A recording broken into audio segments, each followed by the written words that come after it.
We are live. We're live. Right. So let me grab the YouTube. It's good to be back. Yeah. It's been a couple weeks, but good to be back live. Taking left turns out here. Left turn only. That's right. I type NASCAR. No, it's Daytona, right? It's Daytona. Yes, it's Daytona. Daytona, yeah. 500.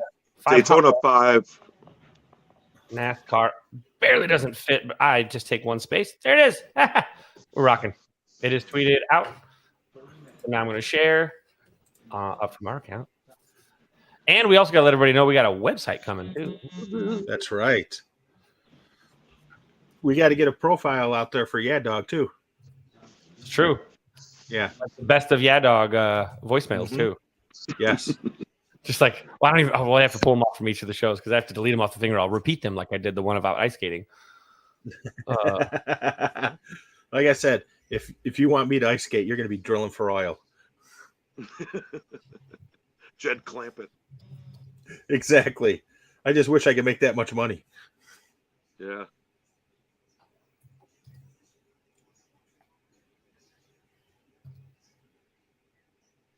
And feel free to AP. whatever you want to say about NASCAR, including my take on it. Feel free. Oh, don't worry about it. I got it all solved.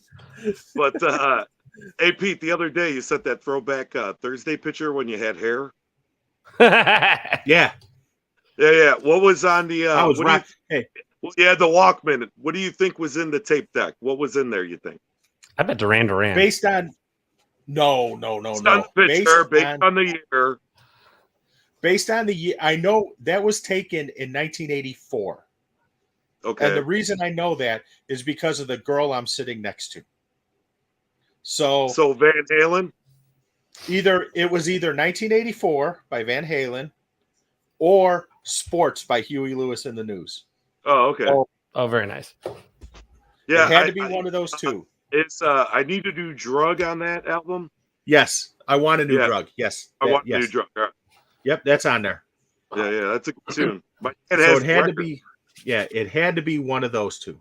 We got Sal in the chat too, by the way. So we have some NASCAR royalty here. And the only reason I say that is because later in the year, it would have been there would have been two others added to it: Born in the USA and Purple Rain. But when that was taken at the end of the school year in 1984, and I don't think I know Purple Rain wasn't out yet, and Born to Run I don't think dropped yet. So I'm going Van Halen. There you go. Non-stop listening to Hot for Teacher. Song. and watching the video. That song is and forever. I tell people all my the time. ability to go out and drink in public in Las Vegas at places that do like the cover bands, because when that plays and there happens to be like a student that was at the school that I was teaching at long ago, now that gets awkward because I bet they said. Well, the funny thing is, I had a teacher that I sang Hot for Teacher to all the time. What was his name? You beat me to it. Sorry. I want to know what. No, hey. Actually, I would have said the same thing. Hey, Kevin, actually, to prepare for this, I didn't look up any NASCAR. I watched all Don Rickles' YouTube. There you go. That's even better. That's all you need. So the Kevin, what's his name? Kevin, the guy who played the squeaky clean guy in Casino, the front man. Oh, Kevin Pollak. Yes, Kevin Pollak. Do you ever see his interview with Rich Eisen where he talks about Don Rickles just going off on Robert De Niro during filming? Oh yeah, I've heard other versions of it, but they're all the same good stories. Oh yeah. What, you're gonna do it like that? Okay, you got the awards. You're the smart guy. We are wasting good content here. Let's go. Not waste talk about this. This is we got some shit. So here we go. Ready, guys? On 3, 2. 5, 4, 3, 2, 1, 0. All engine running. Liftoff. We have a liftoff.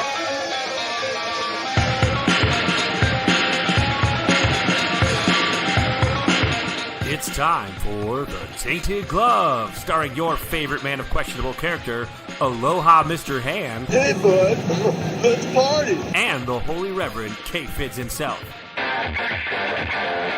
It's go time, so grab a beer, grab a bite, and settle in. It's time for The Tainted Glove.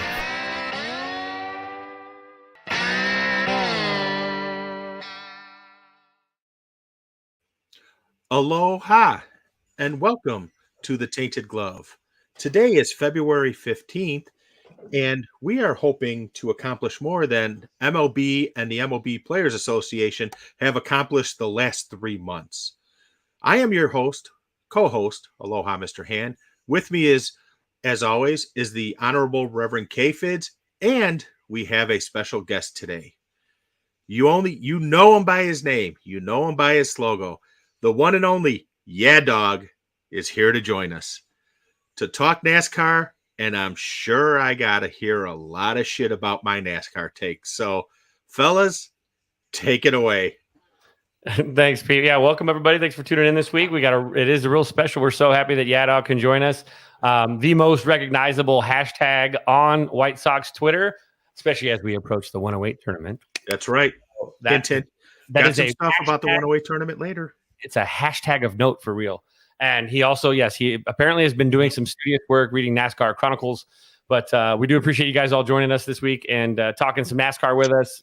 Me and Pete are not NASCAR veterans, so that's what makes this a little bit of a stretch for us, but a good stretch because, of course, it's always great to stretch yourself as long as it's not an orifice. So you want to make sure that that's what you're kind of doing. So today, we're happy to be doing this. We're going to talk a little bit about that. We're going to talk about a little bit about the lockout. We're talking about, like Pete said, the 108 tournament. We're also going to drink a little High West American Prairie bourbon, and we're going to talk a couple movies. We're going to talk Super Bowl movie trailers. There's quite a few that popped out for Super Bowl. It's a big reveal. The big one being Doctor Strange, revealing that there very well may be a massive, massive cameo in the MCU universe. And so we'll talk about all that stuff and more, and I'm sure we'll get into some shenanigans here as well. But, we're right to it. NASCAR. I need to, before we do anything, really, I'd just like to go ahead and play this for you guys before we get into the real discussion. It's kind of vital for you guys to get a little context of what this really is going to be. So let me just give you guys some of that content or that context.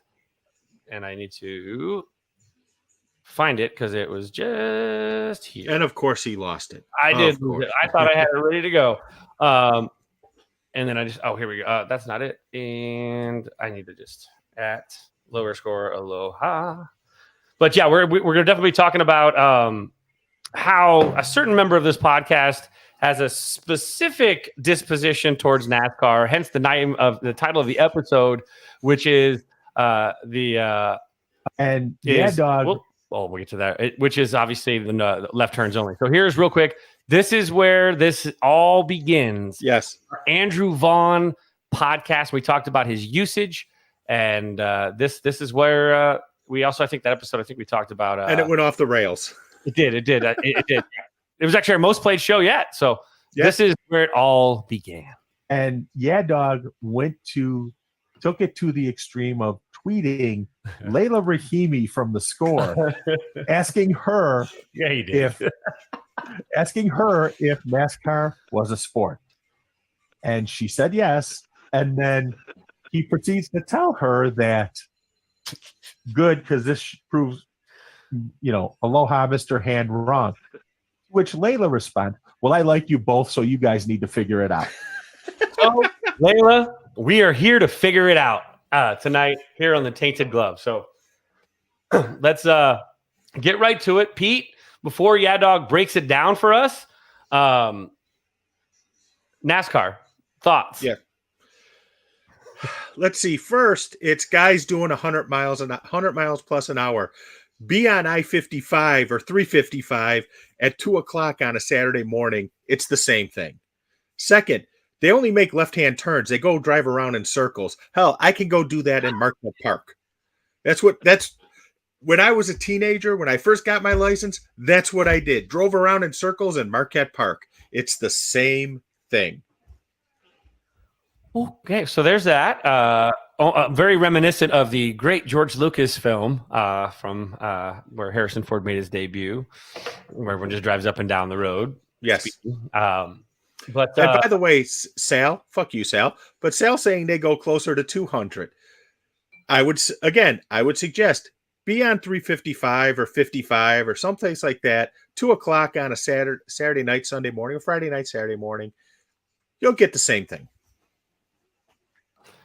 And so, obviously, there's the insults. He's going to be throwing these out. Paul, just be thick about this. I know you got thick skin, like a lizard in the sun. But for me, NASCAR is actually pretty interesting. I'm not in the anti wing. I've actually gone to now 3 NASCARs. I dated a Youper for a while, about like midway through the 2010s, and obviously, Youpers absolutely love NASCAR and beer. So I as a teacher here in Vegas, we get free tickets to the NASCAR every spring. So the one that's coming up here in a couple weeks, I get free tickets to that if I want to go. They give it to teachers. My buddy actually, he ruined it for everybody. He went out and made like $10,000 on free tickets that he sold on Craigslist like 10 years ago. I don't know his name, but he did not me, I promise. But I've gone to a couple. I had a good time at all of them. I think I sent you guys in the video from the NASCAR this past fall here in Vegas, where one of my girlfriend's clients was one of the sponsors for one of the car drivers. So they had us down in the pit as a guest. So we got to watch from the pit, which was pretty rad. But I do know this. This is the one thing, and this is my only complaint about NASCAR that I'll really go. I couldn't hear for a damn week.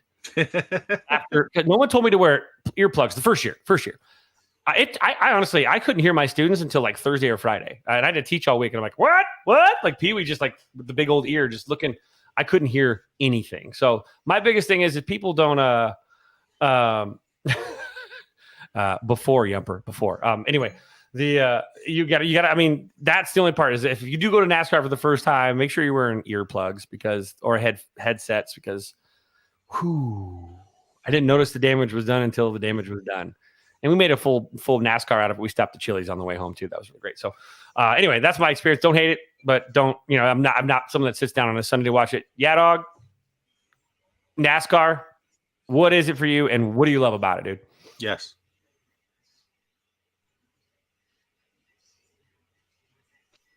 First of all, let me just say this is an honor and a privilege for both you guys.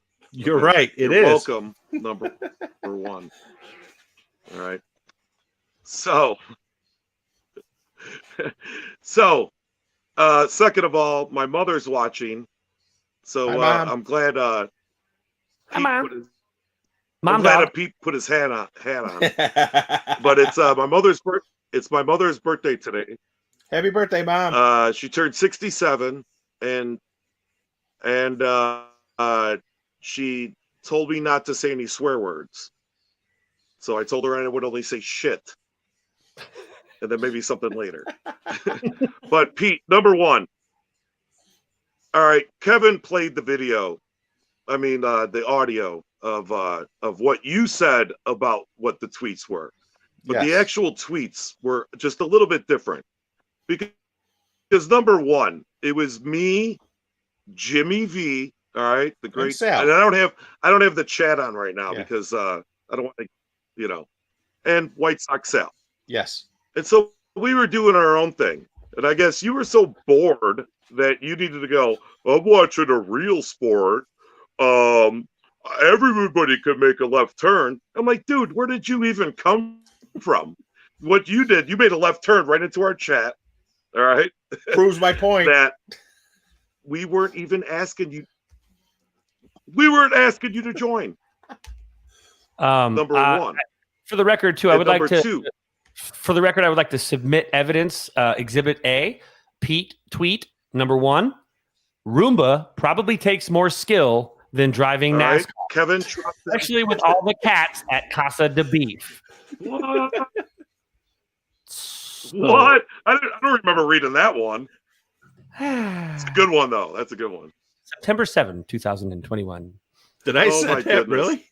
All right. Now, second of all. I don't remember half the crap I said. I say that. Yeah. It was 5:21 p.m. All right. So and second of all, the thing is, none of us, not any of us, could get into a NASCAR and jump in and think we're going to race Daytona. That'll never happen. First of all, Pete, you got to get in through the window.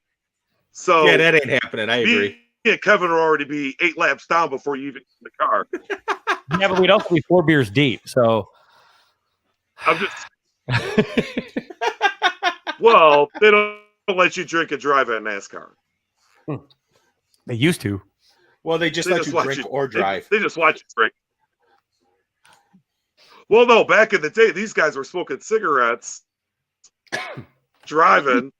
These guys were pulling their bootleggers. left-hand turns. The beauty of NASCAR is it was literally birthed out of an illegal operation. Yeah, it was moonshiners. Well, only for the simple fact that they were able to. Right. Only for the simple fact that they were smart enough to beef up the cars faster than the cop cars. And the cops couldn't catch them. They just, eventually, roadblocks, but that's not NASCAR. No roadblocks. No speed bumps. No speed bumps, no roadblocks. See, again, my further point, it's harder driving on 55 with the potholes than it is on a NASCAR track. Oh, no, it is not. Oh, do you have them down on that? I'd rather probably drive on a NASCAR.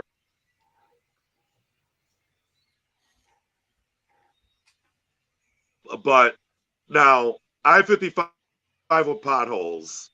I mean, you want the Chevy Silverado, the new one with all the bells and whistles, and potholes ain't nothing. I ain't taking no NASCAR. Well, I'm not even getting in a NASCAR, number one. I'm not even sitting shotgun in a NASCAR. They would just freak me out. But watching it on TV as opposed to thinking that you could drive it, are two totally different things. It's true. There's a difference between knowing the path and walking the path, Neo.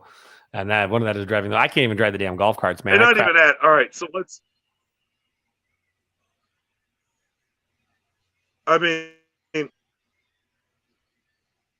I'm thinking that I wouldn't let Kevin drive in the snow in Chicago.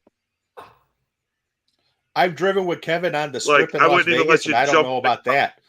I'm a good driver. I'm an excellent driver, but I only drive on Tuesdays. On Tuesdays, yeah. Cherry Babbitt.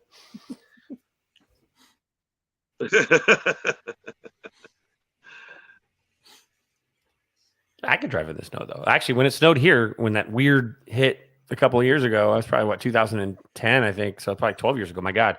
I actually stopped and got a deep dish from a place called Amore, and then I was driving like 80 down the freeway while everyone else on the 215 is going like 12 miles an hour in the snow, and I'm like, because I had a hot pizza and I was ready to eat it. I had to get to my buddy's house in Henderson, so I went fast. I was in a truck. I wasn't worried. That's different. It's worse. Actually, I think driving here sucks when it rains worse than Chicago when it snows, because all that gunk, all that dried, all that oil, and all that shit that's been sitting there for like 6 months without rain, then it all gets hit at once, and you've got like a nice layer of oil and slick and like debris that just kind of pops up from the thing. So it's real slippery and slick. But Chicago snow's fine. But NASCAR, the NASCAR track is something. Well, YAHDOG's coming back, and we kind of lost a little signal. But YAHDOG's track, or the YAHDOG, NASCAR's track, YAHDOG, NASCAR, same amount of letters and all caps. Coincidence? I don't know. But the track at NASCAR is gorgeous. Like again, when we were down in the pit, we got an opportunity to kind of just walk out. They were like, dude, you can get out, like the security guards, like you can get like, hold her hand and she holds your hand and you have 1 foot on the line. I'll allow it. So you can get a picture of like kind of near the finish line. So like we basically were doing like the human chain or the human centipede. Well, maybe not that, but just the human chain. I guess we were holding hands, not never mind. So we get out there and we got the picture like dangling out there, but they're really, obviously they're careful with who goes out there, and the track itself is smooth. And really, it has like an interesting angle when you see it from down there too. It actually feels like it's elevated. Like it feels like you're not just hitting those outer walls. Those outer walls are uphill. And I never really noticed that until I was down there. There he is. He's back. So we realized, by the way, that YAHDOG and NASCAR are both the same amount of letters and all caps. So symmetry. Oh, are they? Are they? Uh-huh. Yeah. How about that? You want to know what, Kevin? A good choice to only go with 1 G. That was like the dumbest thing you said all day. Mm-hmm. Well, it's been a short day still. It's only 6:22. Remember, he's 2 hours behind us, so he's got more time to make some stupid statements. I pace All myself. right, listen, I'm actually the idiot here because my rig, I don't have cool microphones and headphones like Kevin and Pete. I got this old school tablet that I forgot that I didn't turn on the Wi-Fi thing. I guess that's a thing I should do before I start a podcast. That explains the delay. We were on like a little delay where it was like when you're seeing someone that's doing some sort of remote, like on CNN from like the border of North Korea, like barely like. Yeah. And they're like, "Hey, sir, how are you?" And they're like, "Wait 10 seconds." Hey, listen, I am deep in the Burbank back bedroom YAHDOG studios, so you know anything can happen out here. That's where the real magic happens. Let's be honest. Yeah. Yeah. The guy robbed the bank down the block with a pipe. Oh, jeez. No, he did. He got the money. It was I know exactly where you live now. Last summer, yeah. Yeah. Yeah. Right off a long. I'm like, are you kidding me? And then they're looking for the guy. I got helicopters flying over my house like it's freaking Big Root. I'm like, what's going on? Channel 5, Channel 7. I'm like, oh, they finally found the YAHDOG. I had helicopters flying over here last night. Did That turn on? was it T-Mobile car chase from Carol Strum? Carol Stream? Yeah, it was a car chase from Carol Stream to Archer and Harlem. Yeah, the one not too long ago, I don't know, about a month ago, my dad texts me, Mr. Z. He's like, hey, listen, 95th Street, don't take it.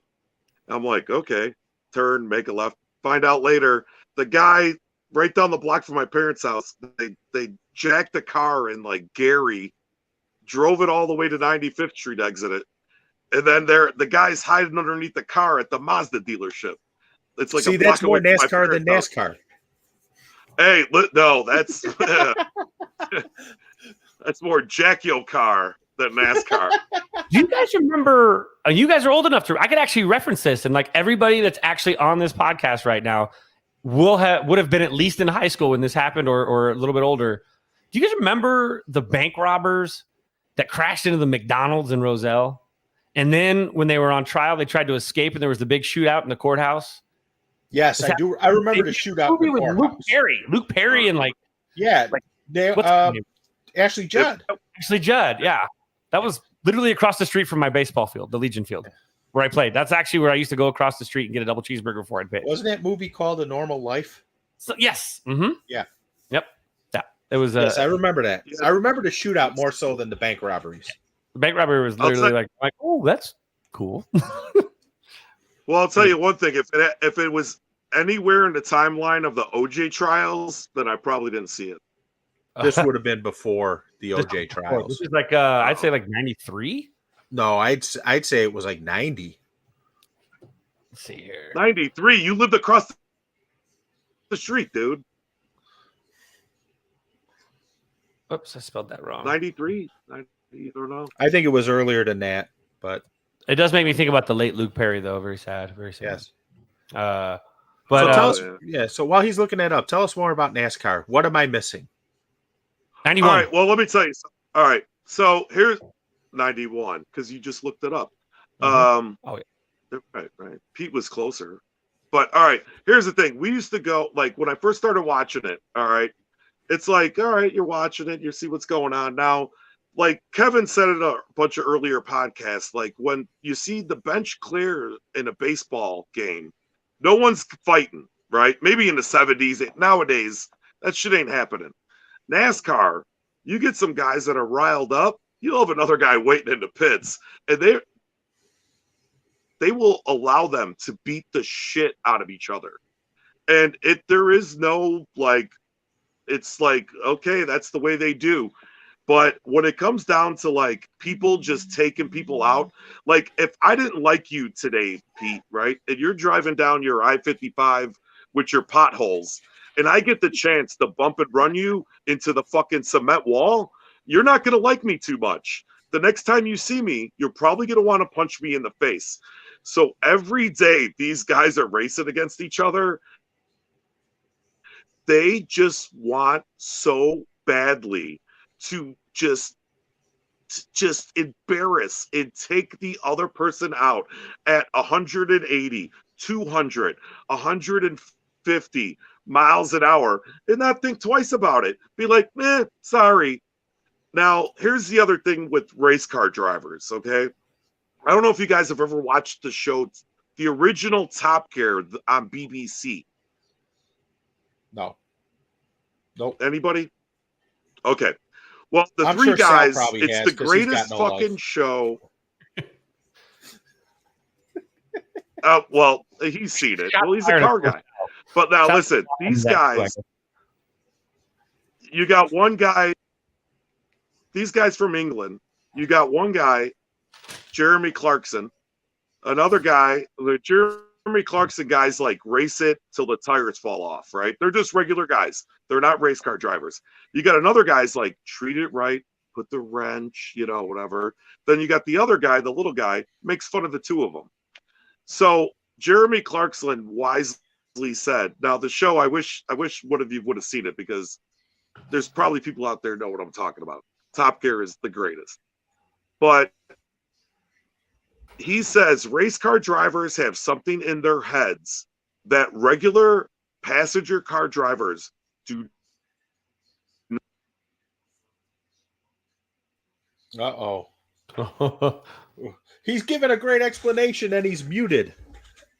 This is like that moment where like Garth tells all those things to Wayne when the plane's flying over. Yeah. And at the end, he's like, until what does he say? Until something falls off. What does he say? Oh God. Are you back yet, dog? Because you might have went on a beautiful soliloquy, but we heard nothing. He's still talking. I don't know if he can hear us either. Yeah. Yeah, that Garth. He's muted. Where he's like, what does he say? Oh, God. And until the button breaks off and they have to call a doctor to pull it out or whatever. Yeah. And then Hello? like, There we go. It muted itself. I didn't touch anything. It muted itself. I swear to God. Well, anyway, so the guy says, the most Pete, shut up. profound Just speak.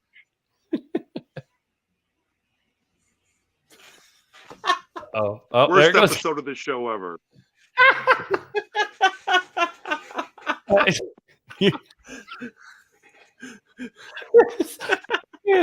If you're listening on the podcast right now, the physical comedy of this is also as hard hitting. You got to watch it on YouTube at least. Yes. Right now, we have YAHDOG. He's like yelling into the netherworld, and we can't hear anything he's saying at all at this point right now. And I'm sure everything he just told us will probably be life changing. Yes. Which is the worst part is that it's into the world, into the nether region, never to be heard again. Yeah. That perfectly and that profound. And that's the hardest part about this is we got to get this figured out because we're missing too many nuggets. It's probably some beautiful soliloquy that will make anyone become a NASCAR fan, but unfortunately no one can hear it. And he's just shaking his head. So by the way, while YAHDOG's getting the mic figured out, Pete tweet number two on September 9th, 2021. Hey, buddy. Hey, there you are. Pete writes, I make left-hand turns almost every day. Plus, I drive the 294 for work. NASCAR got nothing on me. Ha! Thanks. I mean, and of course, Mailman Jack reminds you, driving 294 totally tested my blood pressure meds, but that's a. Are you there yet, dog? Can you hear us? I don't know. Am I?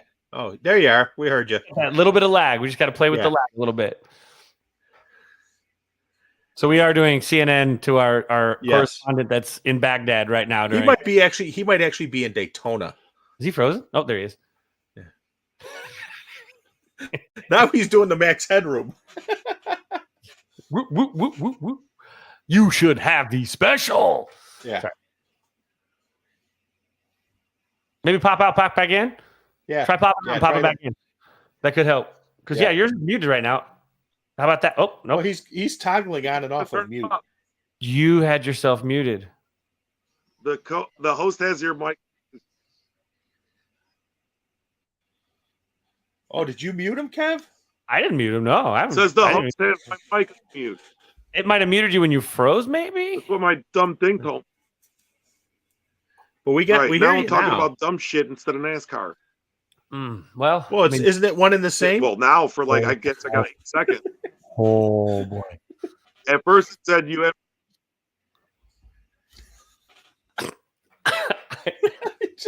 You can't make this up. we need a sign language expert. YAHDOG new sign language is it's a cross between actual sign language and psychedelic dancing at a Fish concert in front of a giant bonfire, which sounds amazing. Yeah. Sal says YAHDOG is in Pyongyang. Yep. So all right, so we're gonna be quiet because it's gonna take a second to lag, but keep going, YAHDOG. We will be quiet so that because I think when I say something, it's taking like 4 seconds to get you. So I'm gonna say right now, continue what you were saying, and me and Pete will do our best mime impression or our best. Oh, never mind, I don't want to go there. But yeah, our best mime impression. Okay, so the great Jeremy Clarkson said, race cars, drivers have something in their head that other people do not have in their head. We say hit the brakes. Race car drivers say hit the gas because they trust the car and they don't give a shit if they hit a wall or anything. We ain't driving really like that on I-55 or 355. You don't want to slam into the semi behind you. Like you do not want that to happen. But race car drivers have no problem just, at 200 miles an hour. Well, we're going to try to move 1 inch. And they're able to do it with the help of other people because it's a team effort.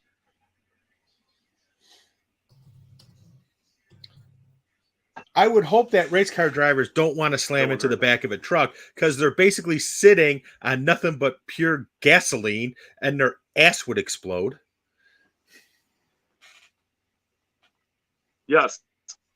Yeah, you should see when Juan Pablo Montoya pulled that clip. When Juan Pablo Montoya hit the damn gas fueler because his rear end gave out doing that only at a pace lap at like 50 miles an hour. The thing spun out and everything started on fire. That was Juan Pablo Montoya. Look that up, Kevin. That oh my Lord. And he's just on a pace lap. So it's very dangerous being a NASCAR driver. Very dangerous. I don't dispute the danger of it at all. I let me be totally clear. I don't dispute the danger of it at all. And to your point about, NASCAR drivers, while other people say step on, I want to make sure I say this correctly. Step on the brake. NASCAR drivers say step on the gas. Is that correct? Did he freeze again? Yeah, NASCAR drivers don't have it in their head to like come up a blind hill or any race car drivers, Indy car drivers, and motorcycle. Those motorcycle guys are crazy. There's something wrong in their heads. But when they're coming around the corner, they're hearing the information that says this car is not going to break. It's not going to bust open. I could go even faster when everyone else's body is telling them slow down. NASCAR drivers are like, or any race car driver is just like, okay, time to hit the gas. And that's when anything at any point, something could blow up, anything could be dangerous. But us three could not do that. I don't know. I know I don't have it in me, but I don't know, Pete, if you feel like doing 200 miles an hour and then you have to trust the other 5 guys next to you. Well, just like George Carlin said, even on regular driving, he goes, I'm on my way home from work and I'm supposed to trust 50 assholes I never met. Maybe that guy got fired that day. Maybe that guy's wife left him and he doesn't feel like driving anymore. Boom! It just takes everyone out. And like George Carlin said, even if you don't like the thing about NASCAR, you could always say like this: when am I going to see a 40 car pileup and not be in the son of a bitch? It's true. It's called when snow falls in Texas or Nevada or places like that. Or the wind shifts on Lakeshore Drive and all those cars get stranded. Or no, I don't have any. Well, more. yeah, you don't want to be in it though, right? True. But I can say I've done extreme speeds before, but again, the thing to remember, my car isn't equipped to go 200 miles an hour. I've actually gotten the current car I own, I've actually gotten up to like 130 on the Ohio Turnpike. Yeah, to 103rd. No, but on the Ohio Turnpike, fortunately, I wasn't busted like Wally Money was over Memorial Day. But and I've also sped to make sure I get home to the bathroom in time before doing something I shouldn't do. All right, but now getting into a crash at 200 miles an hour, when Daytona comes up this weekend, and when you see 30 cars pile up and they're on top of each other and they're rolling over, I mean, none of us want to be in any of that either. I don't even want to be sitting too close where shrapnel flies off into the audience. Oh yeah, it's a hazard sport. You might get a tire flying in your face if you sit too close. I've seen those highlights before on ESPN where like a random tire or something goes flying up.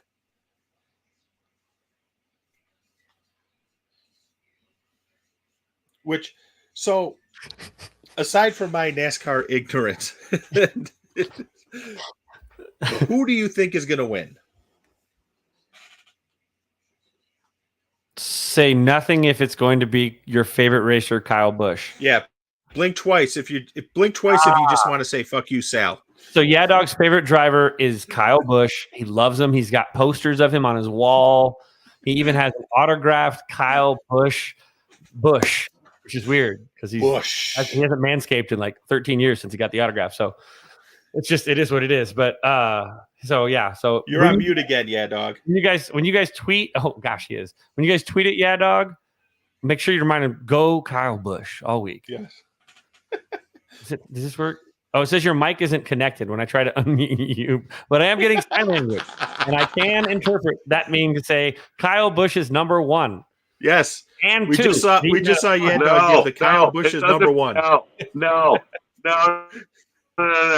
It doesn't mean number one. No. It means number one or two. You had a phone out too. It must be the top two. He's top two.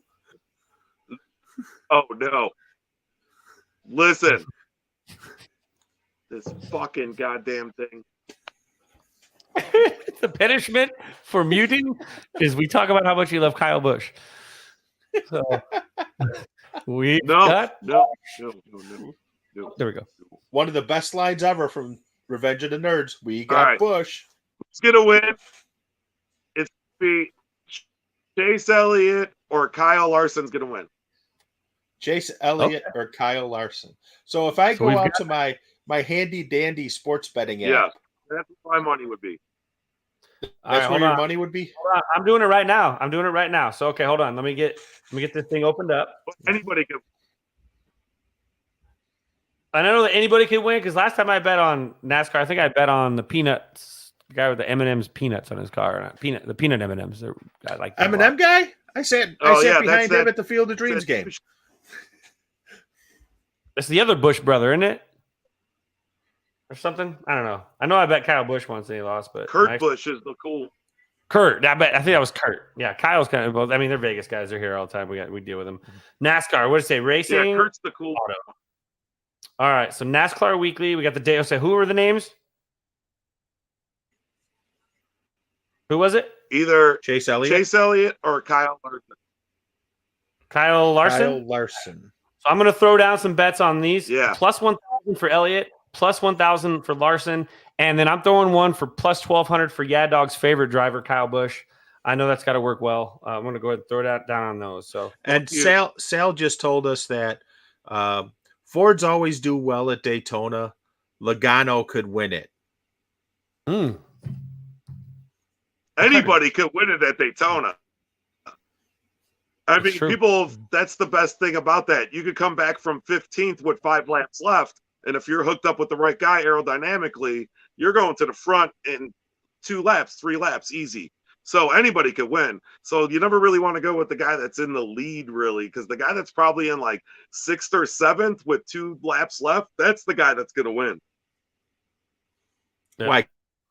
Because he's going to draft and then slingshot ahead? Shake and bake. Yeah, they'll draft aerodynamic, and then we got the new cars this year. So now that like they're a little bit more tougher, they're built sturdier, and so they'll be like last year and the year before they didn't allow too much bump drafting, what they call, to like get the cars like hooked up, connected. So to like if you drive behind a semi truck, you're gonna go faster on the expressway, save more gas because of the fact that the semi truck's taking all the air off of your vehicle.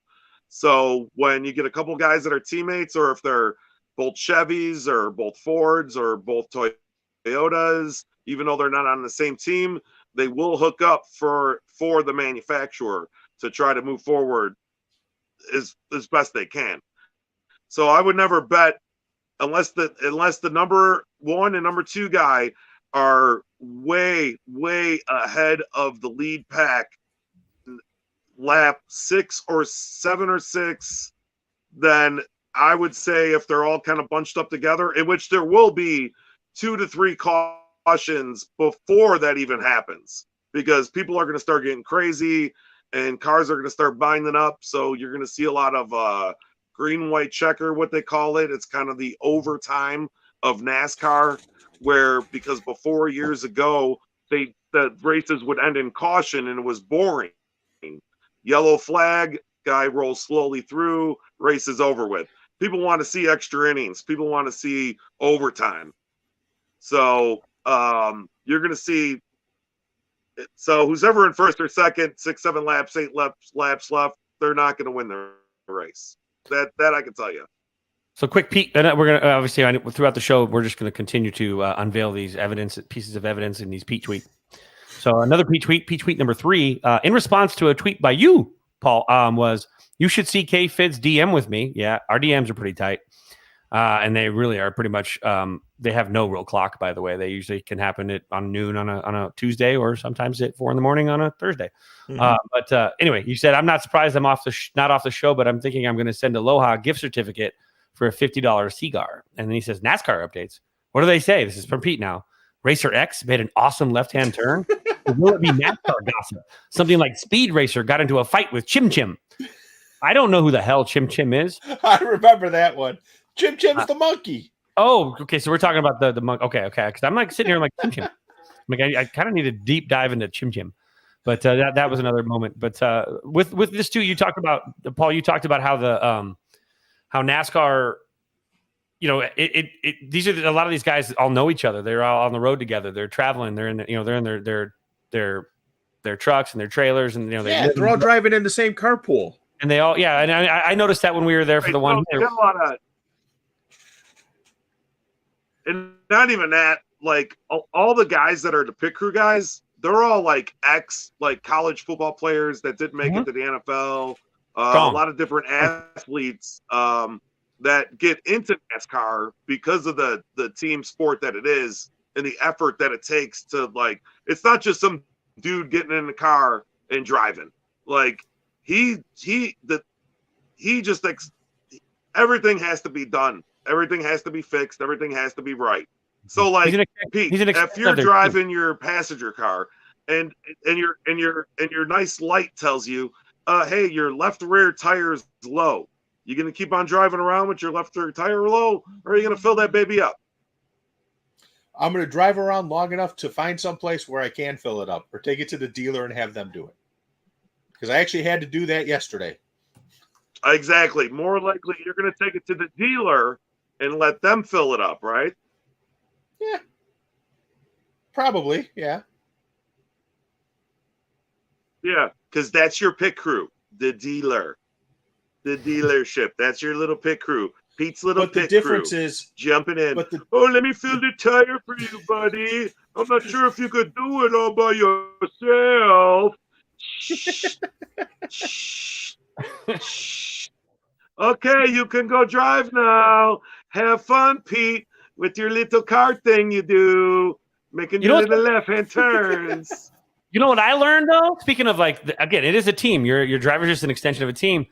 I never knew until I walked by the gigantic pile of racing tires that the lug nuts are super glued to the tire so that they're literally it's just throw it on. They don't mess around. They have to fumble it. They're all glued to it so that they can literally boom, boom, boom, boom, boom. And I never there's just little things that an average person that doesn't know anything about NASCAR doesn't think about. And I'm like, that's pretty rad. Like that's just this year. Kev, as soon as you learned it, they changed the fucking rule. They changed the rule.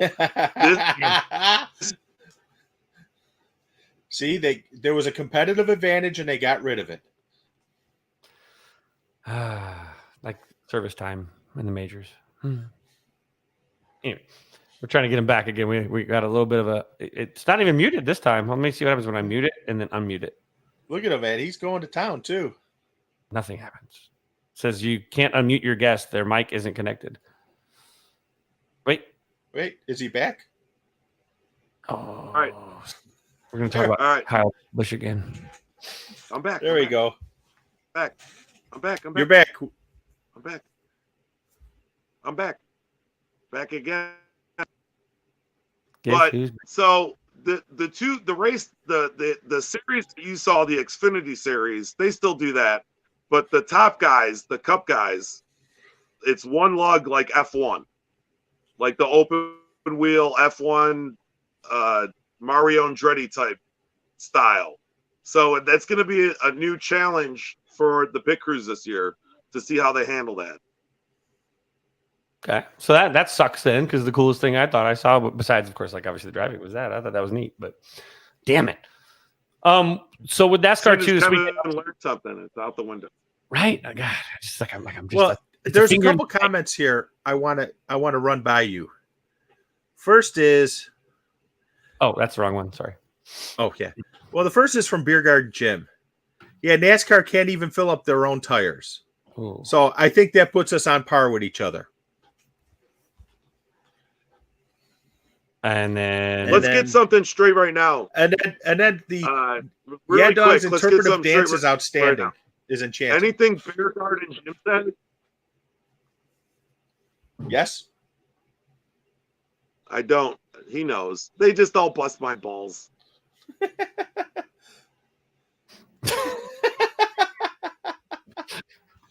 oh, Jim, Mario Jim. Goatsy's coming. I thought I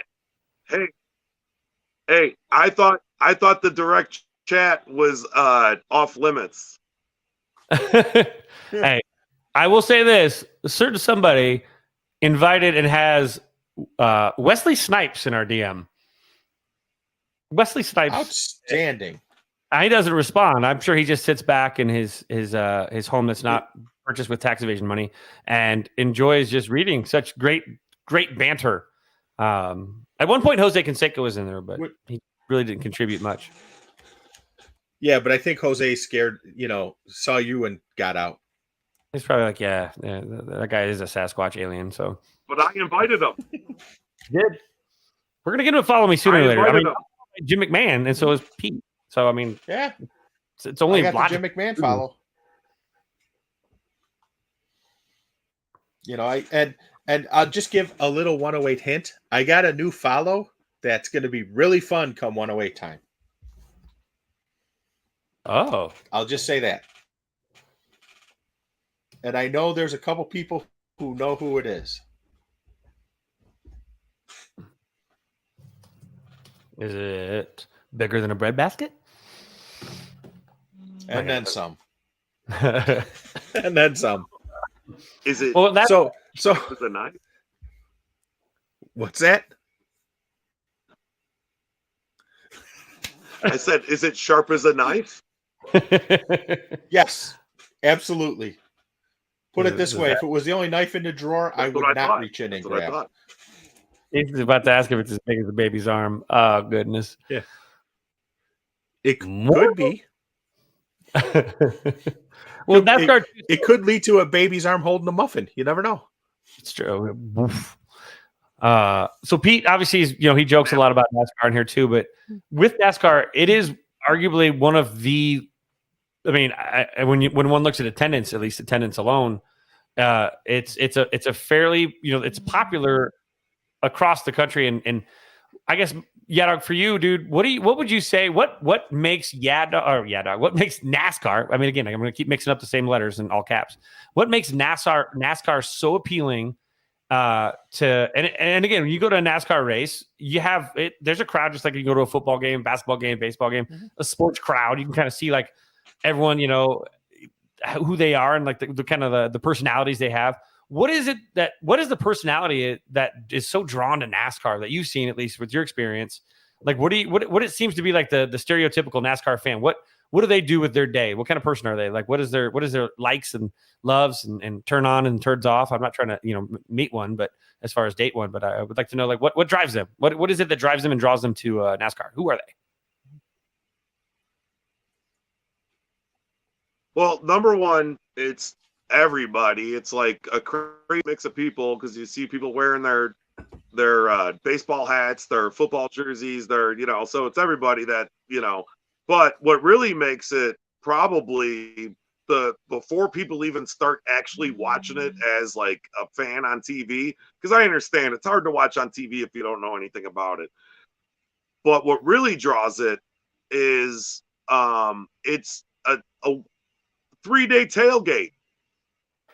I mean, it's insane. Like when they did the Chicagoland races, we'd rent a camper and I would see people playing human-sized Jenga, like with oak, like oak for like they're moving. These guys are like steel union guys. They're like, oh yeah, we just got these from work.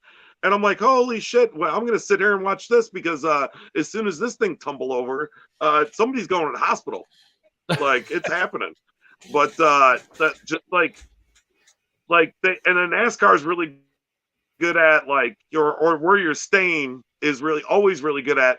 Like, me and my cousin Scotty would go, and we're like, oh, you hear people playing music, like you're walking through, like, acres and acres before you even get to, like, the people are just partying. It's wild. And, you hear music, you're like, oh, Thin Lizzy. You're like, oh, AC/DC. And then my cousin Scotty's like, oh, 38 Special. We walk around the corner. Holy shit, there's 38 Special playing. We're like, this is great. Like, I mean, it's just the party atmosphere of the whole thing is just, it's like, because I know Kevin went and you've seen him in Vegas, but Vegas is always partying. So That's I don't true. know what I'll say this. the atmosphere is over there. They sang that damn Applebee's on Friday night song 74 damn times in that Speedway like party zone there at the Las Vegas Motor Speedway. I actually there was a guy that was on stilts, but they look like pants. They look tall, like it's a joke. I was ready to go knock him off, grab his stilt, and just stab the band because it literally was like 75 Applebee's on Friday night. And I'm like, okay, look. I'm sure everybody here knows Applebee's and is open on Friday nights. We're good. Okay. We don't need to sing that one. But you're right, though. The entertainment, it was a cross section of kind of rock is what I got. Rock, country, but like older rock, like AC/DC rock and some thin, like you said, Thin Lizzy or like something like something throwback where it's not modern rock. They're not playing like Imagine Dragons at a NASCAR place or race. But I Mumford and Sons? Oh, right, come on. Huge Gaga crowd. It's music that everybody knows, though. Did they play Ram Ranch? Like, and that's the thing too. Like I've been there for like lots of like they're always giving away free stuff. Like, I don't know how it is now, but they're always giving away free shit. And so the one time we went, they're giving away one time you could stand in line and get a carton of cigarettes for free, right? Like when it was Winston Cup instead of now it's Sprint, then it was Sprint Cup. Then they're giving away cell phones and but they were giving away Scott's toilet paper. Okay, I go, this isn't going to end well. During the pandemic, they're giving rolls away of Scott's toilet paper. Oh my God, I've never seen so much stuff TP'd in my life. I go, really? You're giving away toilet paper? Okay, this is going to be fun. Yeah, this is going to work out good. There was toilet paper everywhere. Yeah, that's not going to end well. giving people something to throw that has No, long not at strings. It didn't. Not especially after, because again, when you're Until about until some asshole ran out of So yeah, and you're about 100, 200 laps in. At that point, you're hitting Yeah. tall boy after tall boy. At that moment, you're pulling the flask out that you smuggled in, and you're drinking the tall boy. You're double fisting. toilet paper all weekend. Oh, Weekend. was there like a special chef that had jeez. spicy food, or this shit paper was brought to you by Johnny's Hot Tie, Nashville No, Hot Tie. Scott's toilet paper. You stand in line for everything for free. That's basically like that's good. What do they call that in PR? They call that it's not branding. Is it branding? No, I forget what it's called now. Meh, I'm not paying attention much. Branding. Marketing. Oh, it is branding. It's branding. They call it. No, it's not branding. What do they call it? Activation. They call it activation. Marketing. It's called activation. So like Okay. you go to a table that has like toilet paper to showcase you get free toilet paper. You go to the one over here that has like, Depends male adult diapers. They give those to you for free. So you don't have to leave your seat, which is obviously much more convenient. Or if you're stuck in traffic on the way out, also very helpful. I think I got out and peed in the traffic, getting out of the motor speedway at least 3 times. Side of the car, pee. 30 minutes later, still side of the car, pee. Like getting out was like getting out of Dodger Stadium. It was horrible, but it was worth it because it gives you time to sober up while you're in the passenger seat and get a hangover. So let me ask this question. For the NASCAR novice, what would you recommend? Like, which race or races would you recommend watching? Well, the Daytona 500 obviously is, well, for these guys, it's the Super Bowl. They start their season off with like the Super Bowl. So like if That they seems never kinda do dumb. anything the rest of their lives, right? And if you win the Daytona 500, you are guaranteed like deodorant commercials, like, bear commercials, like you're going to be on all the talk shows, So like at least if you never win a championship, or if you never win anytime they introduce you, they're going to say the Daytona 500 champion. They're going to say that. So like, all these guys like that horrible Kyle Busch guy, that's the only race he hasn't won. And that's why, there's probably big bets on him this weekend, because he's digging hard to try to get this. But it all depends on the racetrack and the race day. So we'll see what happens. But I mean, the Daytona 500, and then you got Talladega, just like, the movie Talladega Nights. I mean, that's a huge party one right there. But a lot of people, it depends on, where they live, what they like, a lot of people like short tracks, so that there's more beating and banging, more, slamming doors, donuts on the donuts all over the car from the other cars. So you get like a Martinsville, you get a Bristol, it's to each their own. Just like some people, they like seeing baseball games at certain parks, or football games at, certain fields. It's just like kind of to their own, really.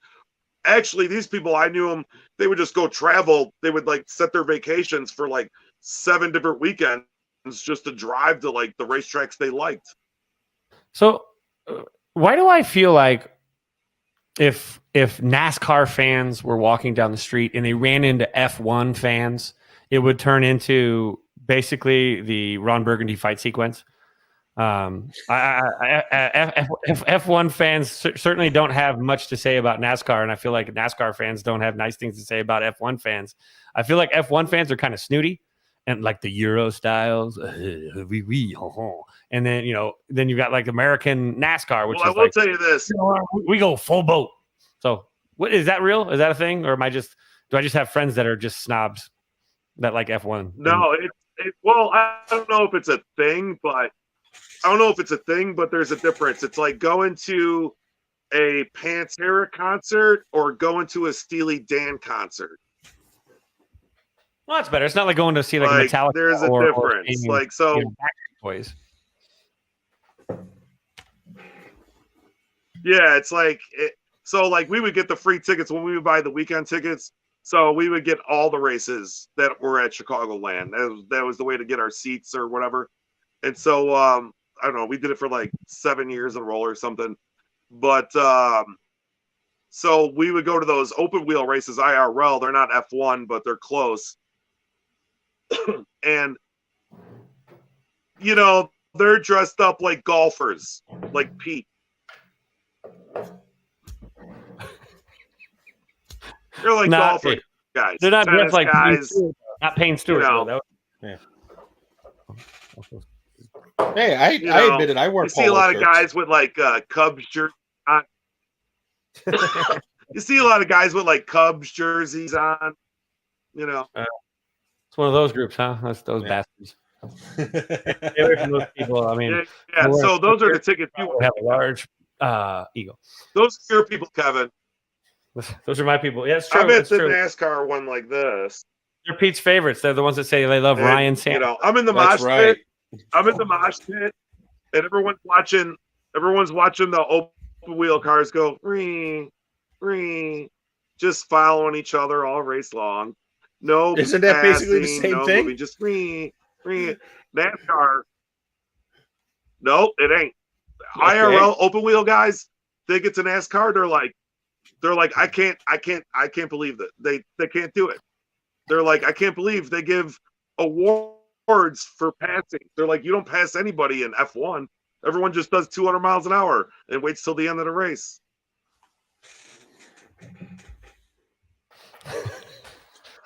Sound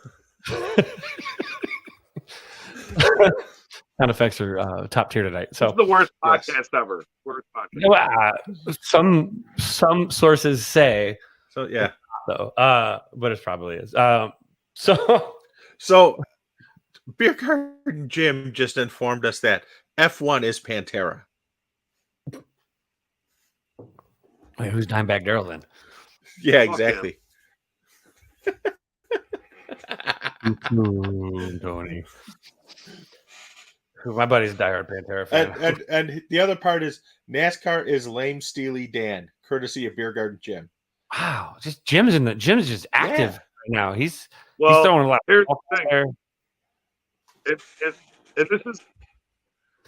This is probably the first time he watched your podcast, just so he could talk shit to me. Well, I know he'll actually let you know this. He has the when we were doing the summer broadcasts, right before we launched our actual podcast, we were doing the taint, what we call it, the golden taint, I think at the time, whatever, schmagma or whatever. We had so many different names for it.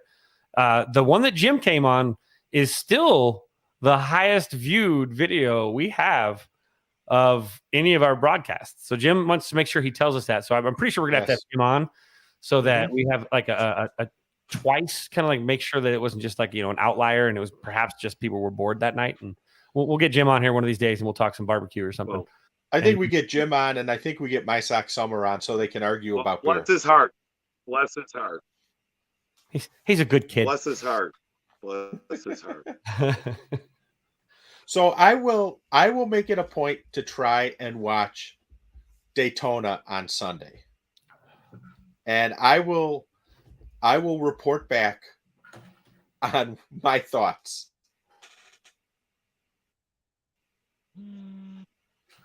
That's a good. I think that's fair. Just you should watch the last. You should just watch Pete. So you'll fall asleep like before the end of the race. Just watch the last lap. That's what I'm thinking. I think that Pete should live tweet. I think Pete should watch. He should.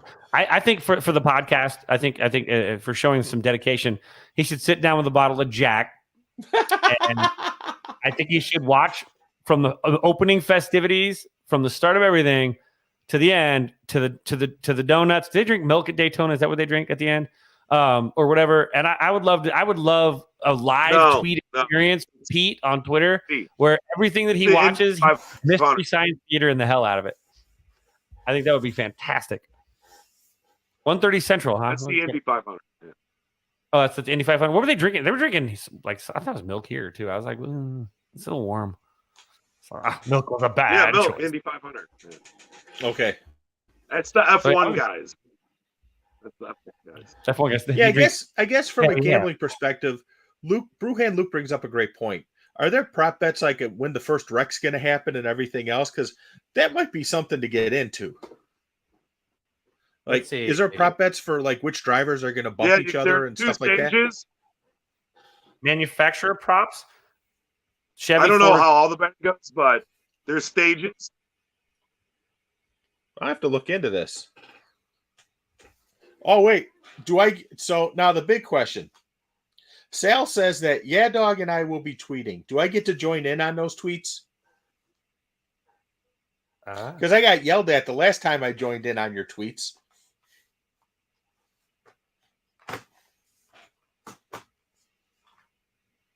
Yeah, he's you get talking- get all up in it. Get all up in them tweets, Pete. I mean, that would be great because you can read about stuff you have no idea what's going on. It's like in-game. What kind of in-game betting do they have with NASCAR? 'Cause Yeah, I'm curious. exactly. They're like, after they obviously reset someone, someone maybe bows out, they have an engine blow, or they drop out or whatever, or they obviously there's an accident or whatever. Do they just do they flip it, or they're like, all right, what's the over under on cars that won't finish the race, or what's those are kind of fun, because then all of a sudden you're like, makes you a terrible person. You're like, dude, crash in the wall, go, motherfucker, crash. Damn it, he finished the race. Oh, it makes you kind of like a horrible person. It's kind of like rooting for Hunger Games, I guess. Who would you say? Here's what kind of prop bet I'm looking for. Who would you say is the biggest dick that everyone else wants to wreck their car? His favorite. Would it be Kyle Busch?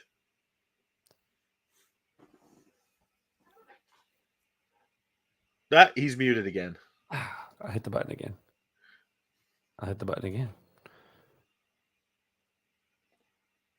Wait for it.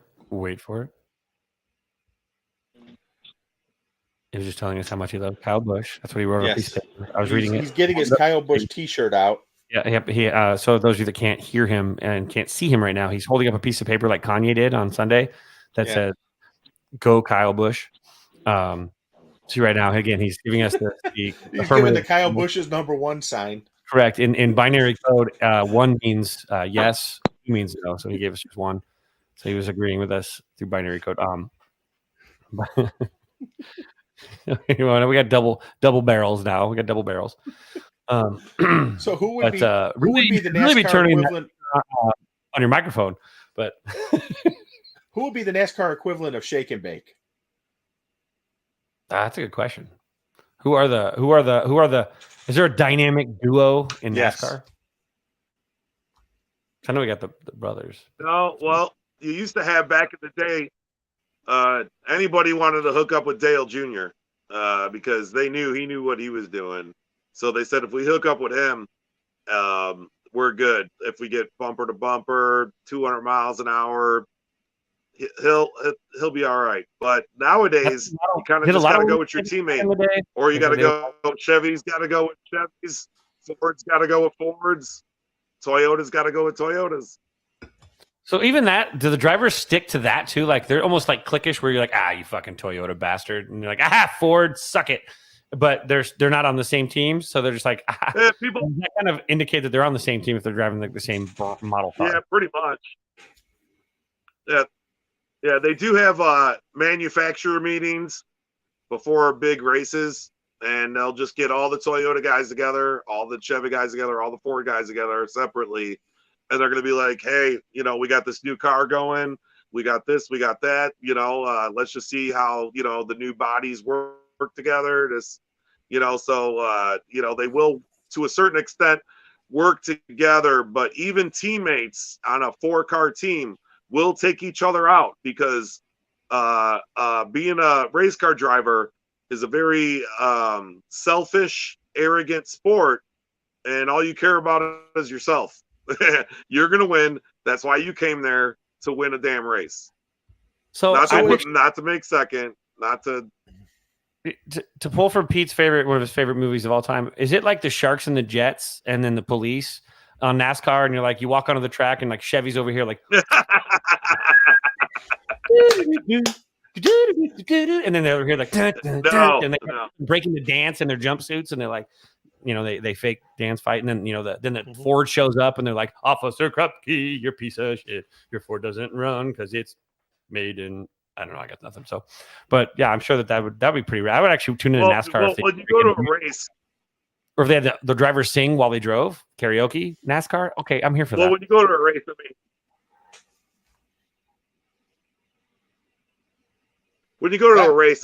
it's 42 people against each other. So you got, all the people in the audience. It's not like going to see one team or another team. It's going to see, what the hell's going to happen, who's going to win. So you're not like, even though you're rooting for one particular person, it's not like the Bears, versus the Packers. It's not like the Cubs versus the Sox. It's like everybody versus everybody. You're all on your own. So is it sort of like Survivor, where you have, like you said, you have the Ford team, the Chevy team, the Toyota team, but then when, let's just say, the Ford team eliminates the Chevy and Toyota teams, does it then become everyone for themselves? Well, you can't really eliminate anybody. I mean, it's not like, because there's X amount of Chevys in the race, X amount of Fords, X amount of Toyotas. So let's say you take out one Chevy, okay, so let's say that's one guy out of a 4-man team. There's, 3 other guys on that team, plus all the other Chevys that are out there racing.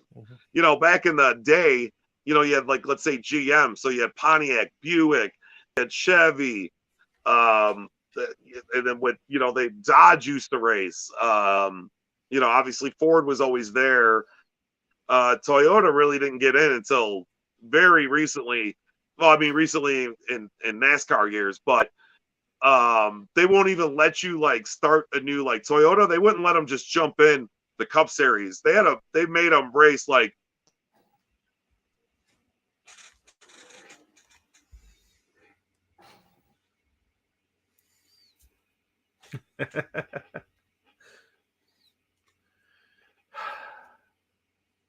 You're muted again.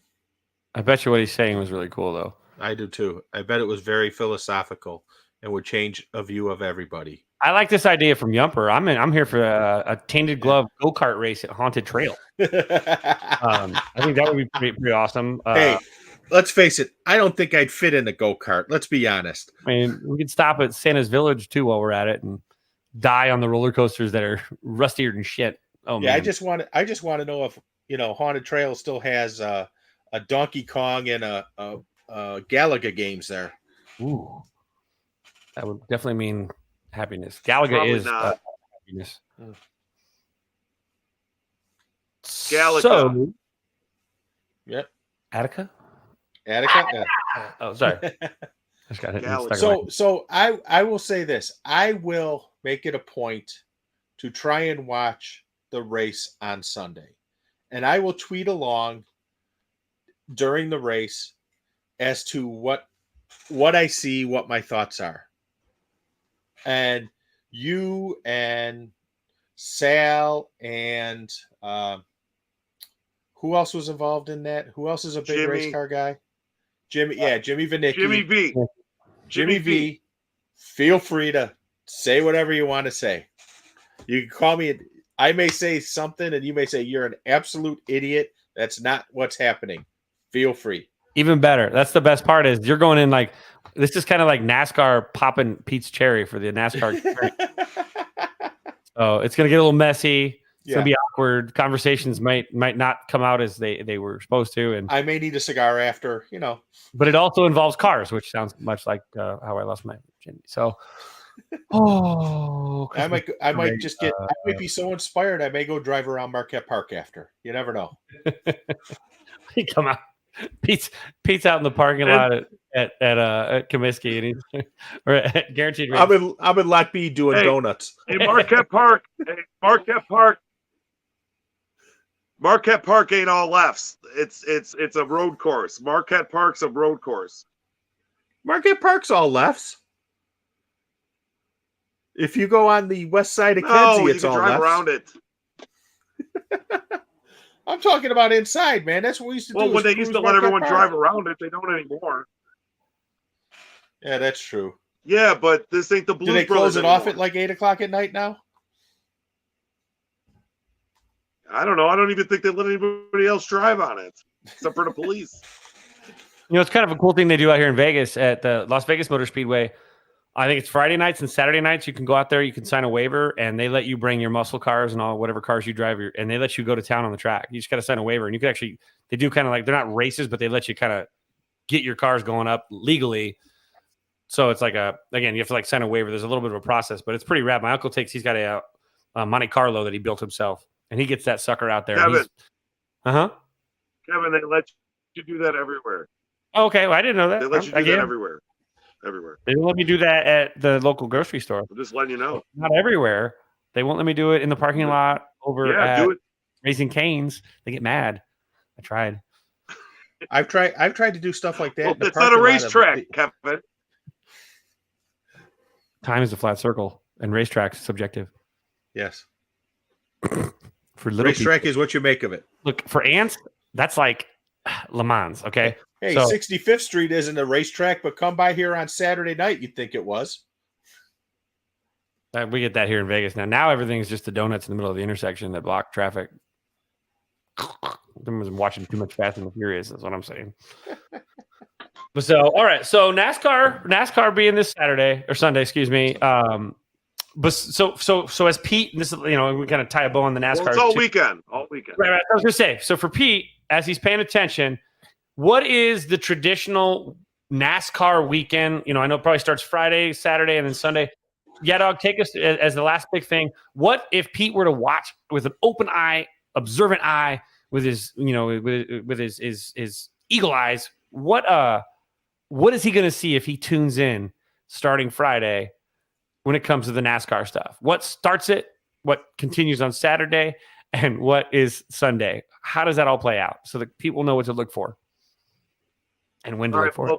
Well, Thursday they have the duels, so you'll see those same NASCAR drivers in the Daytona 500 in the duels to see if there's any what they call I forget the like extra, like you could race your way in, like so. People like are already going to qualifying? be locked in. Anybody that's won the Daytona 500, the obvious previous champion, Kyle Larson, he's no matter what automatically in. So there's people that are locked in on owners points and locked in on winning past Daytona 500s. But so the duels Thursday, they will allow people that your random guy, the Tainted Glove team, Pete's driving, he gets to give a chance to race in the duels. He might be able to get into the Daytona 500, but probably not, because So it's like a Pete play-in, driving a round. NASCAR. It's like a play-in So- round, basically. Yeah. Yeah. Okay. Yeah, I'm thinking then qualifying, but same thing. Yeah. Friday will be the truck series. Saturday will be the Xfinity series that Kevin saw when he was in Las Vegas. And then Sunday will be the actual Daytona 500. So, Pete, Now- you could turn on all weekend long and tune into some sort of NASCAR. Now, when you say the truck series, I'm imagining is the pickup trucks, correct? Yeah. Okay. What is the Xfinity series that you mentioned on Saturday? That's the one that that's the one that Kevin went to when he was. That's the series right before Cup Series. So It's kind of like that's your Nike AAA. tour. Yeah, I was gonna say it's the Nike tour. Okay. That's your The Nike AAA tour. baseball. Okay, gotcha. So that's sort of like the Fringe. up and comers, so to speak. Mm-hmm. Like Yeah. like the amateurs in golf that they allow to play, at Augusta and the Masters and things like that. Kind of like that, but it's more like that Nike tour that they used to have for the PGA, like that golf tour. I don't know what it's called now. The champion, like, Oh, the Corn Ferry Tour? is that what they call it now? It used to Yeah. be the Nike tour, but yeah, it's like the up and comers that are like Yeah. fringe. They're not. They haven't qualified. They've gone to Yeah. Q school. but Yes, that's the Corn Ferry. those guys. Very similar concept because they're Okay, basically gotcha. you could earn your way up after a season and find your way on the big track. That was those guys that I saw when I was that was when we were like down in their trailers and stuff. And I just, again, watching those dudes, they all eat together. And they they have buffets together. It was really actually kind of fun. They're like, oh, come on over, grab a seat and eat. And so that's again, those are like the real dedicated ones because they're not living a posh life at all. They're not the big time. They're not the big studs. So they're living that NASCAR life, and they were funny. We had a good time, and I was glad that we got to do that. That was a fun experience. But, well, good. So now you know what's coming for NASCAR. Mm-hmm. We've got the whole kind of thing laid out for us. I kind of want to pivot now that we've done a good chunk of NASCAR. I think we should definitely talk about the where we're at right now as well with the MLB Lockout talks, and then talk about the Super Bowl Sunday trailer still too. Yes. But if there's anything else, YAHDOG, if before we put a pin on NASCAR itself with you, what would be your message to everybody out there right now that's going to tune in and thinking, maybe I'll throw down on the couch on Sunday, grab a 30 rack and enjoy my Sunday and watch the NASCAR race. What are your words to them? Well, my words to them is that there's nothing else on TV right now, unless you wanted to watch the last day of the Olympics, in which nobody gives a shit about. So I would just say, I'm not trying to convince anybody to watch NASCAR. Watch what you got recorded on your DVR. Catch up on old episodes of Andy Griffith and MASH. That's always good stuff. But, a race fan is a race fan. And sometimes you don't turn into a race fan until you actually go to a race. So watching it on TV is one thing, but being at a damn race, that's a whole different experience. It's the tailgate part of it, the meeting people, having such a great time. I could easily watch it on TV only because of the simple fact that I have done all these things before. So Pete is going to have the greatest explanations of what he's seen. And I can't wait to hear that. You don't have to watch the race, but I'm going to watch the damn race. That's all I know. Like I said, I will try and watch the race. I may not be able to live tweet every second of it, but I will try and watch it. And then, like you said, in some respects, it's like a basketball game. You tune in for the last, you said like 5 laps, last 5 minutes of a basketball game, similar. 50. The last 50 laps? 50 is old. 50, last 50. Okay. They'll go fast. And if the race, all right, but listen, 1:30. Obviously, I don't know when it starts. I don't know. Well, 1:30 Central, I believe. What time does it start? I don't know. 1:30 Central. All right. Yeah. Is that Sounds the good. race or is that like the pregame show? That Yeah. I don't know. Let's see what Hey, the Sal, official- what is that? The race or the pregame show? Yeah, it's all everything. It's all pregame. It probably starts at 2 something. Whatever. But let me just let you guys go if you're going to move on to something else because this connection is horrible, and I feel like the biggest shithead I know. to be on a podcast. So I'm glad that we were all able to, No, absolutely. It's thanks for I'll joining. work it out better next time. And no worries. Whatever. Thanks for joining. Thanks for passing along all the info. I can see a couple of possible bets in my future based on some of the information you've given us. And the nice part too, by the way, this podcast is still gonna, if you're listening to it on Spotify or iTunes, it will include Hey Pete, voicemails. Hey Pete. Before we go, can you take your hat off for a second? Okay, take your hat off. All right. Take your hat off. All right, put your headphones back on. Hey. All right. Okay. Are you screenshotting this right now? Probably. Snap.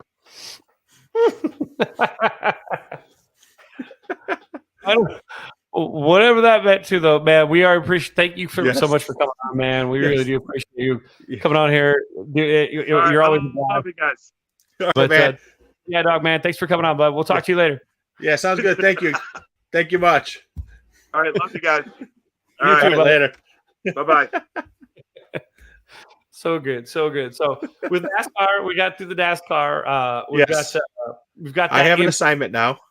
Yeah, you do have an assignment. So you've got the homework assignment to Yes. to Now we get to look at YAHDOG. Oh, there we go. or- So yeah, we get to look at YAHDOG's wall. I kept him in though. He's not anywhere. I've still got him on. I'm still good. creepily looking at him like I'm some sort of a voyeuristic. I'm like, there's YAHDOG's bed. Yeah. Just gonna watch the live stream for the rest of the night. Oh god, that call. But anyway, yeah. So that'll be fun. We're gonna have a good time with that. That was great. We're so appreciative of him coming on. Again, man, if you Yes. don't know him, it's at DISONE 10, the number 10 on Twitter. Give him a this one. His name is not this one, and his real name is not YAHDOG either. But I'm pretty sure he's happy to be called any of those. But Yes. we need Jose Canseco to follow him like bad. Like we need world peace. So Yes. we got to make. So as we pivot over with the NASCAR stuff, if he get Jim, if he's going to be naked on here, I'm going back to live, and we'll pop that back up on the screen. If I see him lay down on the bed with a couple tissue and some hand lotion, we might have some issues. But I'll put it up on the. We'll let you guys decide if he's just really tight skin and has a cold. But from there, now we got to the MLB Lockout stuff. We've gotten stuff going back and forth. The owners dropped a quote unquote offer this week. Obviously, immediately it was shot down. One of which included the idea of forcing minor leaguers to pay for their own, to not get paid during spring training because quote unquote the training they get is worth $2,500 a week, so they shouldn't get paid their $1,500 a month because of that. Along with making the minor league system smaller to go along with the idea of what was it? They lowered the salary cap or the luxury cap tax or something. A couple other things that were based on and eliminating like 30 minor league roster spots from like 180 to 150 or something like that. Yeah, they're trying to eliminate more jobs. Again, these people, they're just the worst. But so as all this stuff kind of comes through, the players have held their ground. Thank goodness for social media. They're able to communicate live with directly with the fans. And we're seeing all this stuff firsthand in the first major CBA negotiations like this, where it's this potential, with the lockout and whatnot. And we're getting on social media, so this has been pretty interesting to see as well. I know that Marcus Stroman called the major league commissioner called him Clownfred. Clown, and these guys aren't holding back right now. They see the writings on the wall. There is no baseball without the players. The owners are actually the most irrelevant people other than their pocketbook in the entire game. They mean nothing to the game. If they disappeared tomorrow and their money filtered down into the organization based on the budgets they were given, no one would miss them at all. In fact, I don't think anybody in the world besides their dad would miss any of the Ricketts, but that's beside the point. Mm-hmm. So that's what we're kind of sitting at. So Pete, what's your take on this? You've said time and time again on this podcast that we're not getting baseball till possibly May or later. Where are you at now? What do you see? What are you thinking? And break down, what are your feelings, especially as a Sox fan, when you guys are right in the middle of your damn window where it's important. This is the second fucking time this has happened in the middle of a White Sox window. And it's fucking infuriating because you have a team. And again, it's not a complete team right now, but they can't complete the team until the lockout is lifted. So, but you have a solid foundation of a team. And you can build on it to be good, to be really good. But again, this is the second time. 94 was the first time. This is the second time where the Sox are good. And then shit like this happens.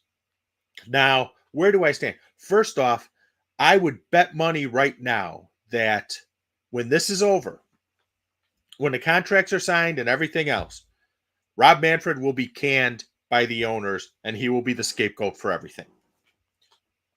And if you watched his press conference last week, you could see that the gamble you could see by his facial expressions, by his tone, that the gamble he tried failed miserably. And he's going to be the one who pays the price for it. He's going to be the one who the owners scapegoat on this. And, these proposals that you talk about, that they offered with reducing from 180 to 150 and all these different things. Some of it, I believe, there was a tweet stream this morning. Beefloaf was nice enough to share it with me, where somebody said it was a business move to prevent someone like Steve Cohen from accumulating talent or something like that. The problem I have with that is MLB as a whole is not that smart. They're not smart enough to see that. Because if they were really worried about Steve Cohen doing that, Steve Cohen wouldn't be owning the team right now. So I don't think MLB, and I say MLB as ownership, and I'll let me distinguish. MLB is ownership, MLBPA is players. I don't see MLB being that forward-thinking and that smart. Because a lot of these guys, it's all about one thing and one thing only, and that's the green, the money. Follow the money. They want to hold on to as much money as possible. That's all that this is about. They will have to give something up. They want to minimize the amount of what they give up because it will impact their bottom line. And if you hear any of the owners saying, "Oh, well, we lose money every year," bull fucking shit. Bullshit. If you lost money, you'd be running to the exits trying to get out with the amount these teams are being sold for. So don't lie. Yeah. Don't frickin' lie. Then I will also say this. Rob Manfred was patting himself on the back saying how he helped negotiate these last 4 or 5 labor agreements. No, he didn't. That was Michael Weiner, and not the guy in New York who liked to flash his wiener to people, but a different Michael Weiner, who unfortunately is no longer with us because he passed away of cancer. That right there is why I think this is happening, because Michael Weiner was able to sit down with them and talk man to man and say, this is what we want to do. And he was able to negotiate with them. He was respectful to them, and they were able to reach a deal. He had to be respectful with them. How else do you think they accept those deals that they did? And now they're pissed about it and everything else. So to me, Rob Manfred he's part of the problem, but he's also going to be the scapegoat. The owners aren't going to accept responsibility for what they want, what they've done. So they're going to scapegoat Rob Manfred. It's just a matter of time. And that was, I think, part of the reason why Manfred realized his gamble failed miserably. That's why he wanted to do remediation. And the player said, "No, fuck you. We got you now." That's why he wanted to do that. That makes sense. Yeah.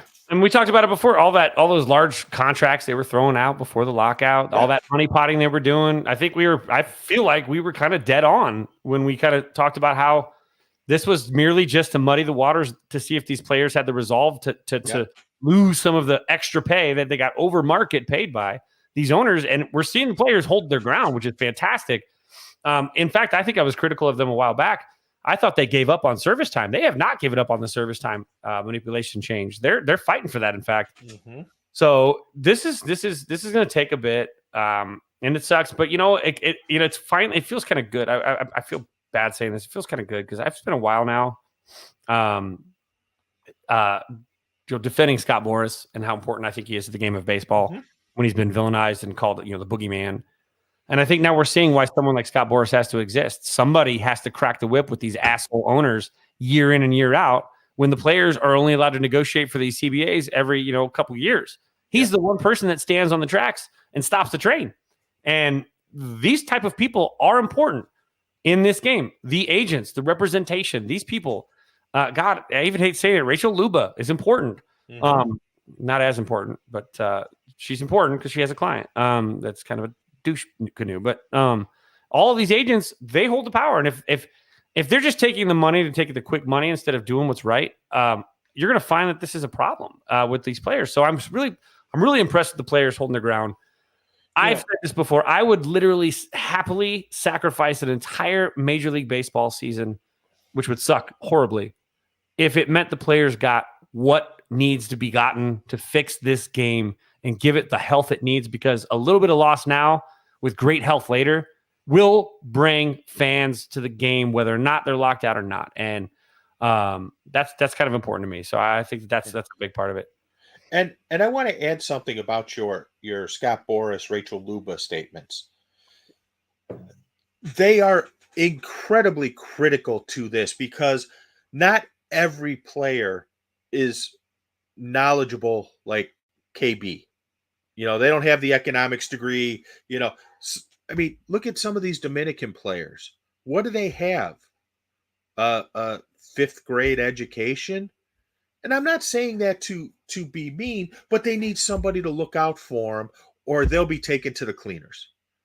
And we've seen it so many times with players where they get their entourage, they get all that other crap, and then they get out of the game and they're broke.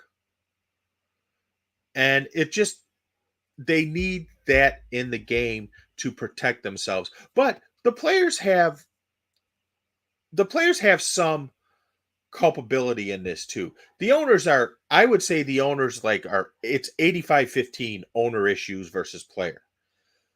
The one thing the players I think need to understand, maybe even 90-10, the one thing I think the players need to understand, there is no way they're going to get everything back in this CBA agreement. They're going to have to incrementally do it. And you need to pick your battles and say, we want this, we want that, and prioritize it and go after it that way and see how many you can knock off in this CBA. And then at the next CBA, you attack what's next on the list. Yep. That's the only thing I would say about the players in this. You know, the thing too, my dad used to always say, how do you eat an elephant? Mm-hmm. One bite at a time.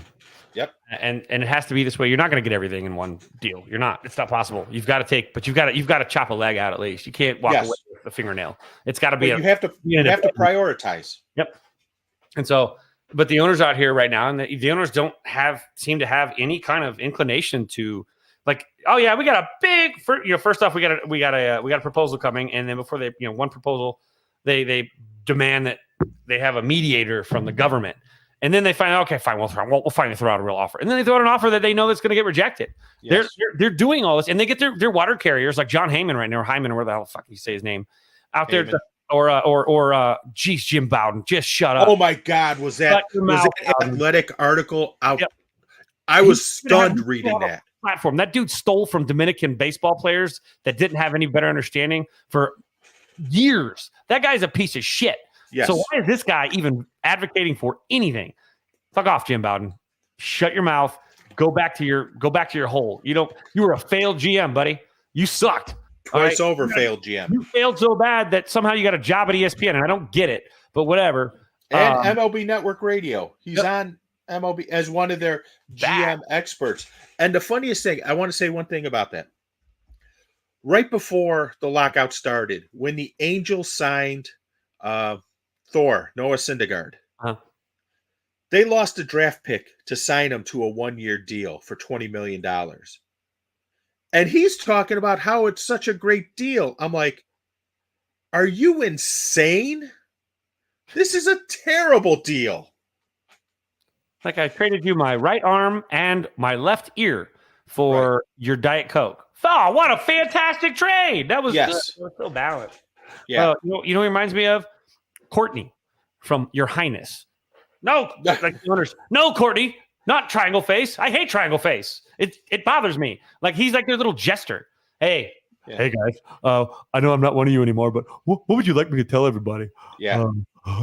Shut up, Jim. Yeah. Shut your mouth. Zip it. Yep. Zip it. Okay. No, okay. That article, and for anybody who doesn't know what we're talking about, that article was published today, wasn't it? Yeah, yesterday or today. Yesterday or today. Jim Bowden writes for The Athletic. And he wrote an article about the proposal that the players should give to the owners. And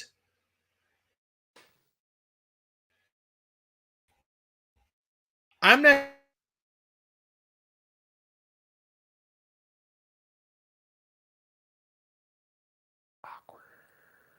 even into it. A subscription. I suggest you go before. Yeah. So You lagged. that's all I got.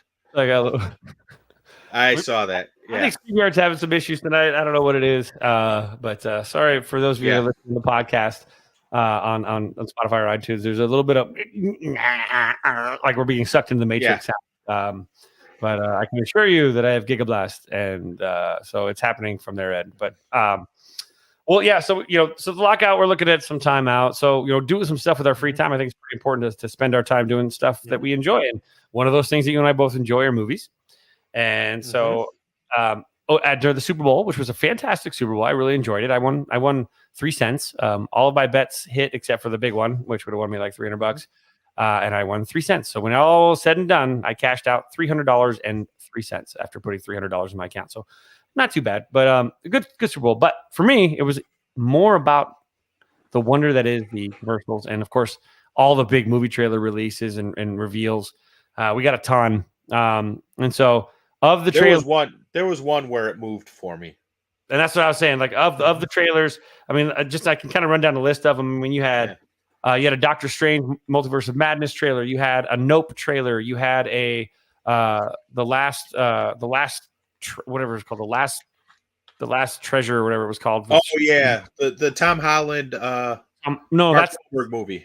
Oh, that one too. No, it's called The Last Treasure with it was Channing Tatum, Sandra Bullock. Oh, with the dog. Yeah, and no, not with the dog.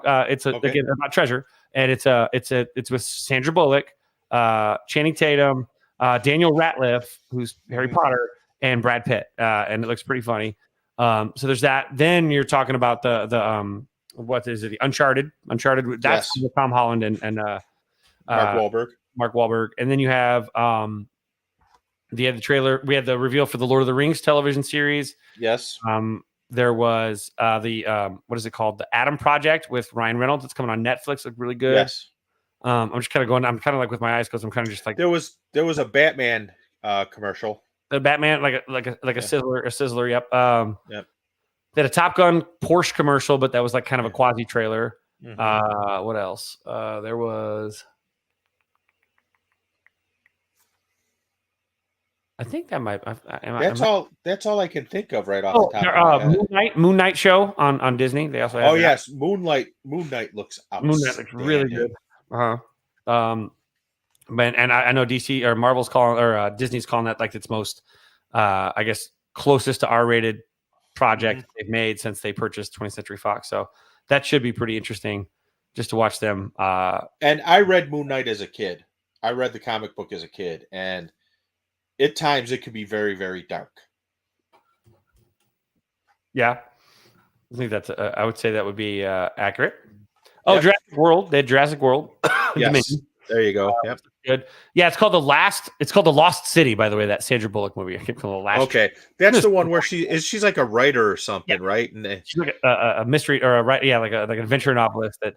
She's kidnapped by Daniel Radcliffe's character because he thinks she actually knows where this treasure is, and Channing Tatum thinks to prove that he's not just the cover model for her books. That's basically him. He's just a dork that's a good-looking like Fabio kind of guy for her novels. Yeah, tries to rescue her, and of course, then they have to be rescued by the actual superhero or not, but super agent, and that's Brad Pitt. So yeah, that's kind of what that's about. Sonic the Hedgehog 2. They had Ambulance, that one with Jake Gyllenhaal and Abdul Mateen 2. Yeah. Nope, which is again, it's that's the is that the Jordan Peele one? Yeah, the Jordan Peele. Yeah.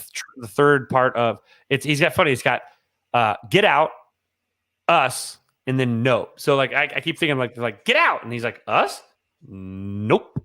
Yep. And kind of like his words to everybody when they were mad that someone like him was directing films. So it was Get Out, Us, Nope. So it should have been Get Out, Stay Out. Well, of those, which ones did you like the most? And unfortunately, so there was not an English Patient 2 trailer, but there was a reference to it in a Mandarin Orange commercial that appeared in the third quarter. There were two that really, really stood out to me. The Moon Knight trailer was one. And like I said, I read the book as a kid, and it could go very dark in it. That looked outstanding to me. But I will be completely honest. There was one confirmed cameo and speculation on a second in the Doctor Strange trailer that, frankly, it moved. And I think it's safe to say the one is confirmed who it is, because that voice is unmistakable. And I'm not going to do a spoiler here, but here, let me play the audio from the trailer. Yeah. And I'll let you decide as a listener who this sounds like. It does not sound like Colin Farrell to me. It's not a Welsh accent. So that's one thing. So here we go. So sad that I actually have the time code down on this one. It's right at if you really want to kind of get the spoiler, it's right there. So we should tell him the truth. So that shows up. That audio sounds popped up, and there's a silhouette, a hard or he's a rack focus kind of thing. So he's actually out of focus, but you see this silhouette walk into the screen, and happens to be the back of a bald head. That obviously is with Captain Jean-Luc Picard. Yeah, I think maybe the Jean-Luc Picard is crossed the Captain Ahab from the Moby Dick movie. There you go. Yeah, crossed into the MCU. So that's pretty rad. Yeah, so you mentioned that, dude. I mean, I've been talking with my students for 2 days now about this. If you watch more, the best part is my students are like, they're so into this where they're freezing frames now at this point. Yes. And pull out, because there's always so many Easter eggs in here. One of them is firmly just for sure that they see in one of the pieces of glass, the reflection of Deadpool. Another one is absolutely sure that, the Illuminati is if you're familiar with the MCU, the Illuminati is the voice you played is part of the Illuminati. Correct. In all the lore, not to mention, of course, Doctor Strange, along with Reed Richards. I think the new incarnation of it, I think you have Marvel. What is it? Captain Marvel. You've got Captain Carter from the What If universe. It's Agent Carter, but she got the serum instead of Captain America. She was also watched What If. She has her own episode that explains that one. And then you've got obviously the big one, which is what they call Iron Man Supreme. And there's a lot of rumors popping around about that Iron Man Supreme role. I tried to freeze frame, and I couldn't make it out. Oh no! But you see what you do see is the Ultron robot. And I know that the story with Iron Man Supreme is that he was so good, like you didn't have an Ultron glitch. He gets the shield up. That when Thanos comes to Earth, Thanos gets his ass whooped to the point where actually Iron Man Supreme keeps his head in a jar, like in his house. And they utilize all the Infinity Stones to create like basically a perfectly protected world. And that allegedly, with a lot of rumors, is not going to be Robert Downey Jr., so it could be somebody else. And a lot of rumors going around with who it might be. And I'll just say, when I heard that rumor, it took my breath away. It might need some tilt, but it can work. No, it's not work done, if you guys were wondering. Or work Davis, excuse me, not work done. Well, both are very short, I guess. Yes. And it's not Don Cheadle. Right. It's not Don Cheadle. Promise. It's not Morgan Freeman either. Yes. And it's 100%. I can confirm it's not Gary Busey, which is horseshit. But yes, like I said, the rumor took my breath away. Very good. Very good. And so you got so many hints. And this is the best part. This is the exciting part because we don't have to wait much longer. May 6th, it comes out. So we get a couple months out. And it's fun because when you do a really good trailer, a well put together trailer,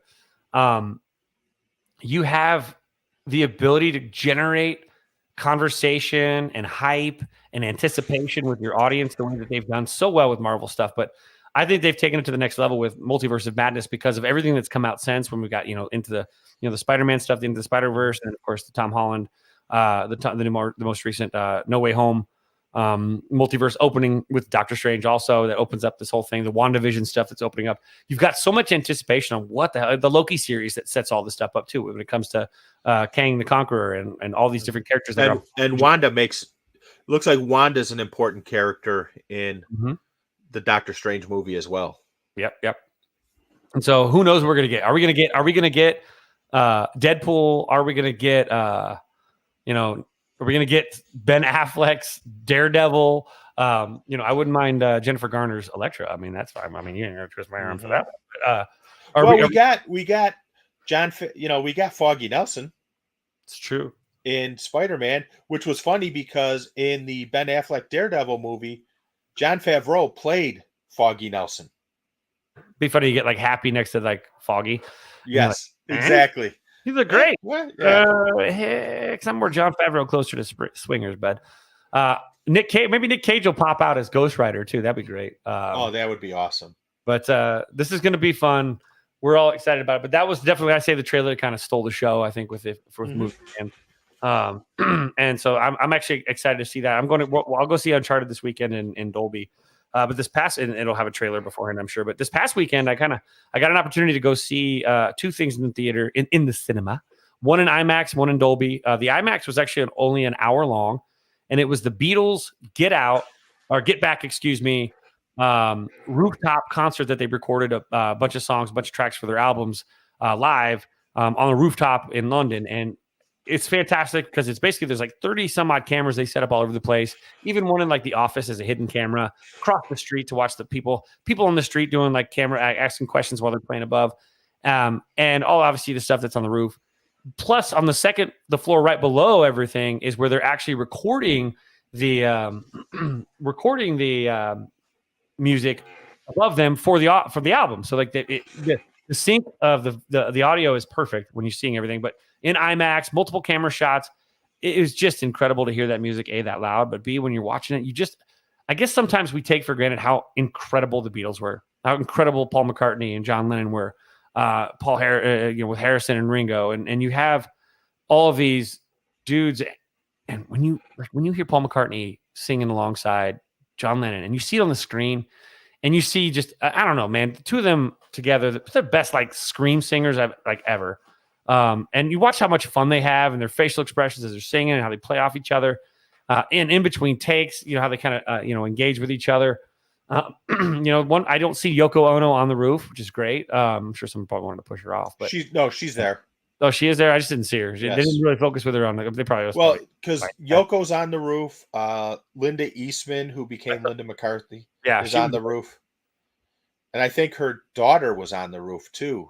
I want to say Harrison's girlfriend was there too, or Ringo's girl. No, yes. Ringo came out like a pimp. He looked like a pimp with that mustache too. But really cool to watch. Really great. If you get a chance to see it, and maybe there's a local IMAX near you that does it. It's only an hour long. Great opportunity, but it really does play off that Beatles doc that we both really enjoyed on Disney. So that was kind of fun to watch. And then secondly, that was my double feature for the day since that was an hour. I had a 4:00 show, so I had like an hour to kill between. I went and grabbed like a burger, and then went over to go see Death on the Nile. And I've said it on the show, I hated Murder. Yeah, Murder on the Orient Express. I hated it. Like I thought it was like one of the worst movies I've ever seen. And it's actually on my top 5 worst. And I went into Death on the Nile with a real negative kind of outlook. I'm not expecting anything and kind of expecting shit, to be honest. And it was absolutely fantastic.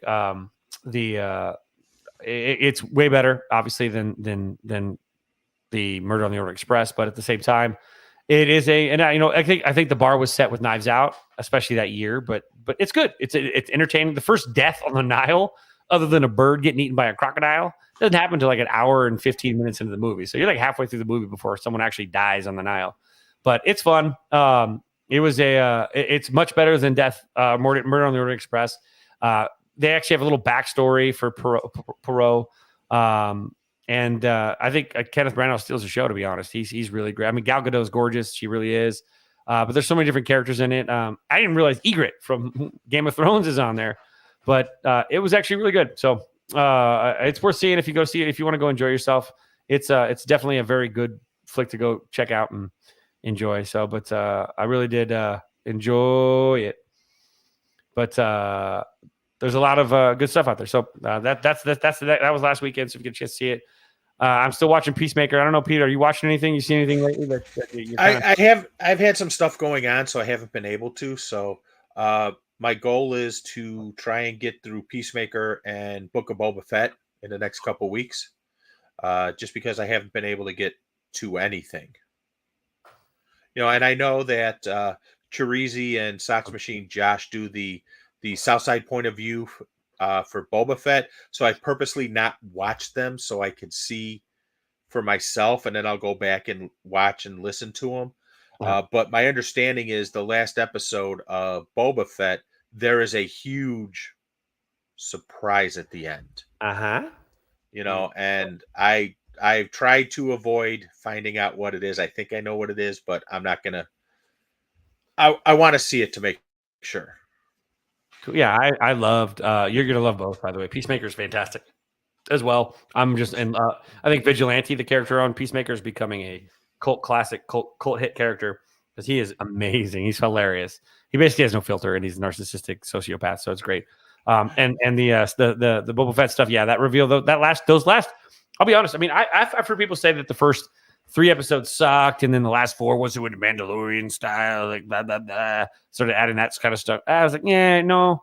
I thought the series as a whole was fantastic. I always wanted to know how Boba Fett got out of the Sarlacc pit. I want to know how he got to the Mandalorian at the end of that season and how that even happened.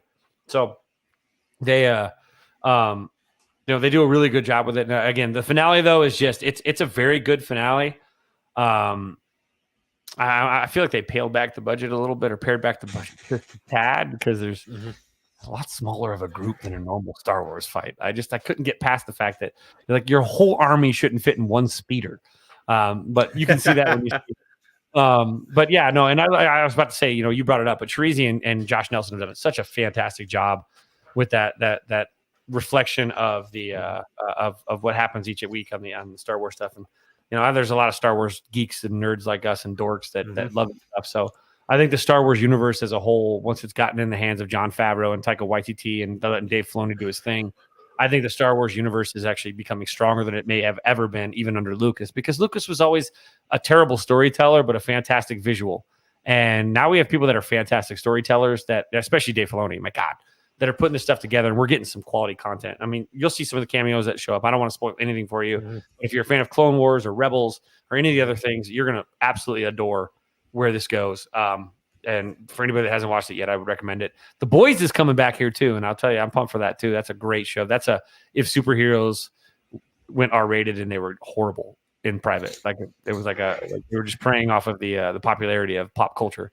So that's a really good one too. I mean, the whole series starts out with the dude, his girlfriend getting blasted into basically a puddle of blood right in front of him, and they're like guys like the superhero because he's the fast runner. He's like, "Oh, I'm sorry," and then runs away. Man, like, here, sign this waiver here because it was a superhero. Everyone loves him. Just take the money and then say, forget about your girlfriend that just exploded in front of you. So it's a great show. It starts that way, and it's really good. So one of the best Matrix monologues I've ever heard from what's his name, the main guy. What's his name? He's in Star Trek too. Damn it, Jim, I'm a doctor. Yeah, I know who you're talking about. Wasn't he in Lord of the Rings too? Yeah, Carl Urban. Urban, yes. Carl Urban, yeah. And a great appearance in The Bourne Supremacy. Also, if you're a fan of Elizabeth Shue, season 1, she is smoking hot. So I'll just leave that at that point. She's hot. She's still hot. Sorry. Yeah. I'm a fan of her since I was like, 8? So. Oh, yeah, absolutely. Been a fan since the Karate Kid days. That was the first time I saw her. And then Cocktails, forget it. Oh, yeah. Oh, hell yeah. We're being dirty now. Okay, so great, man. Well, good. I mean, we're sitting at about the 2-hour mark, so it's a good time to kind of put a pun on it. But we got some stuff coming next week. We're going to keep you guys posted again on the lockout stuff. We're going to try and keep this as we kind of push towards the spring. We push out. We're looking at it every other week here for the duration until we get the baseball season back. And once baseball season's back, we're going to go back to the once a week. But obviously, we were off last night because of Valentine's Day, and it was that we figured that would be a tough night to record anyway, and I didn't want to get stabbed by my girlfriend, so I just didn't feel like getting a pickle fork to the eye. So we'll be back in 2 weeks, barring, if baseball comes back inside that 2 week window, then we'll be back in a week. If it happens, we'll keep it that way and gives us some fodder to talk about. Right. And I do have a special guest, baseball related. Just a matter of, unfortunately, I talked to the person today and there was a case of COVID. So they were out of commission for a couple weeks, but they're back and ready to go. So it's just a matter of us coordinating times together. So this will probably be, it won't be live. It'll just be released based on who this person is. Or we'll go live and we'll play that video during the podcast here, so you can watch it as like a entertainment kind of thing. Oh, but we'll definitely have that. But it's a great one. Pete's been really, really shaking the tree to get some pretty fantastic guests. And because we are alternating, please make sure you guys turn into Yumper and Svo. Yes. At the show, which is our sister podcaster on the Tainted Glove Network. Give them a listen, give them a like and a follow as well. Make sure you remind Yumper that Encanto is the greatest animated film since Toy Story. Make sure he knows that. Make sure Svo knows that it is fine. It's totally fine that people take pictures with Jeffrey Wright. Jeffrey Wright. It happens. It happens sometimes. Might not happen at the Apple Store, but sometimes it happens near K-Fid. Sometimes I'm sorry about that. I don't know why I went that way. Yeah. We tune into those guys. Are great, man. They're awesome. Yes. And we're big fans of theirs. And honestly, you're big fans of film. They're a bunch of film dorks just like we are. And we slot about 30, 35 minutes to film on here, but they're doing the full Monty if we'll use the film. Yes. And if you haven't had a chance yet, go back and listen to their 80s teen movies podcast, because there's some really interesting stuff in there that brought back a lot of memories. And you're like, oh, yeah, I remember that one. Mm-hmm. So we'll just call them our Padawan learners when it comes to film IQ. But we'll just tune in definitely to our little brothers down there at the at the Yumper and Svo at the show. So also, guys, this week, if you want to give a chance to shout out tomorrow night to the podcast for the Pinwheels and Ivy Wednesday night, we have a special guest, Healy. Is it Healy? Healy? The big MLB The Show Twitch person. Oh, yes. And he'll be coming on the show, and he'll be talking MLB The Show, but baseball. He's a big Cub fan too, so Cub fans especially enjoy it. Svo, though, we can say that, but until somebody creates a very balanced film-based quiz show where we can just go toe-to-toe, I'm not sure we'll really know the answer to that. So think about that for a second, fandom. Perhaps there will be a day when this podcast and that podcast goes Jeopardy style with film. But and one more thing, March 10th. It's coming. Reveal show. The tourney is upon us. Make sure that you get your game in line if you're one of the lucky ones to be in it. I will say that I think, based on parameters, I think that our friend YAHDOG will be in the less than 1,000 followers bracket, because I took a look and he has less than 1,000 and the cutoff for it was yesterday. Yep. So if you had less than 1,000 followers yesterday, you could, in theory, qualify for the less than 1,000 followers bracket, which will allow one person with less than 1,000 followers to make it to the Elite Eight. And I have some opinions about some of the other people I think are making it and where, but that's for another time and place. And it'll be a great time. And I hopefully, I'm glad they have that cutoff now, because if it was tomorrow, I don't know if YAHDOG, he might be over 1,000 followers after this. That's true. Yes. So it might there might be a lag in the follows.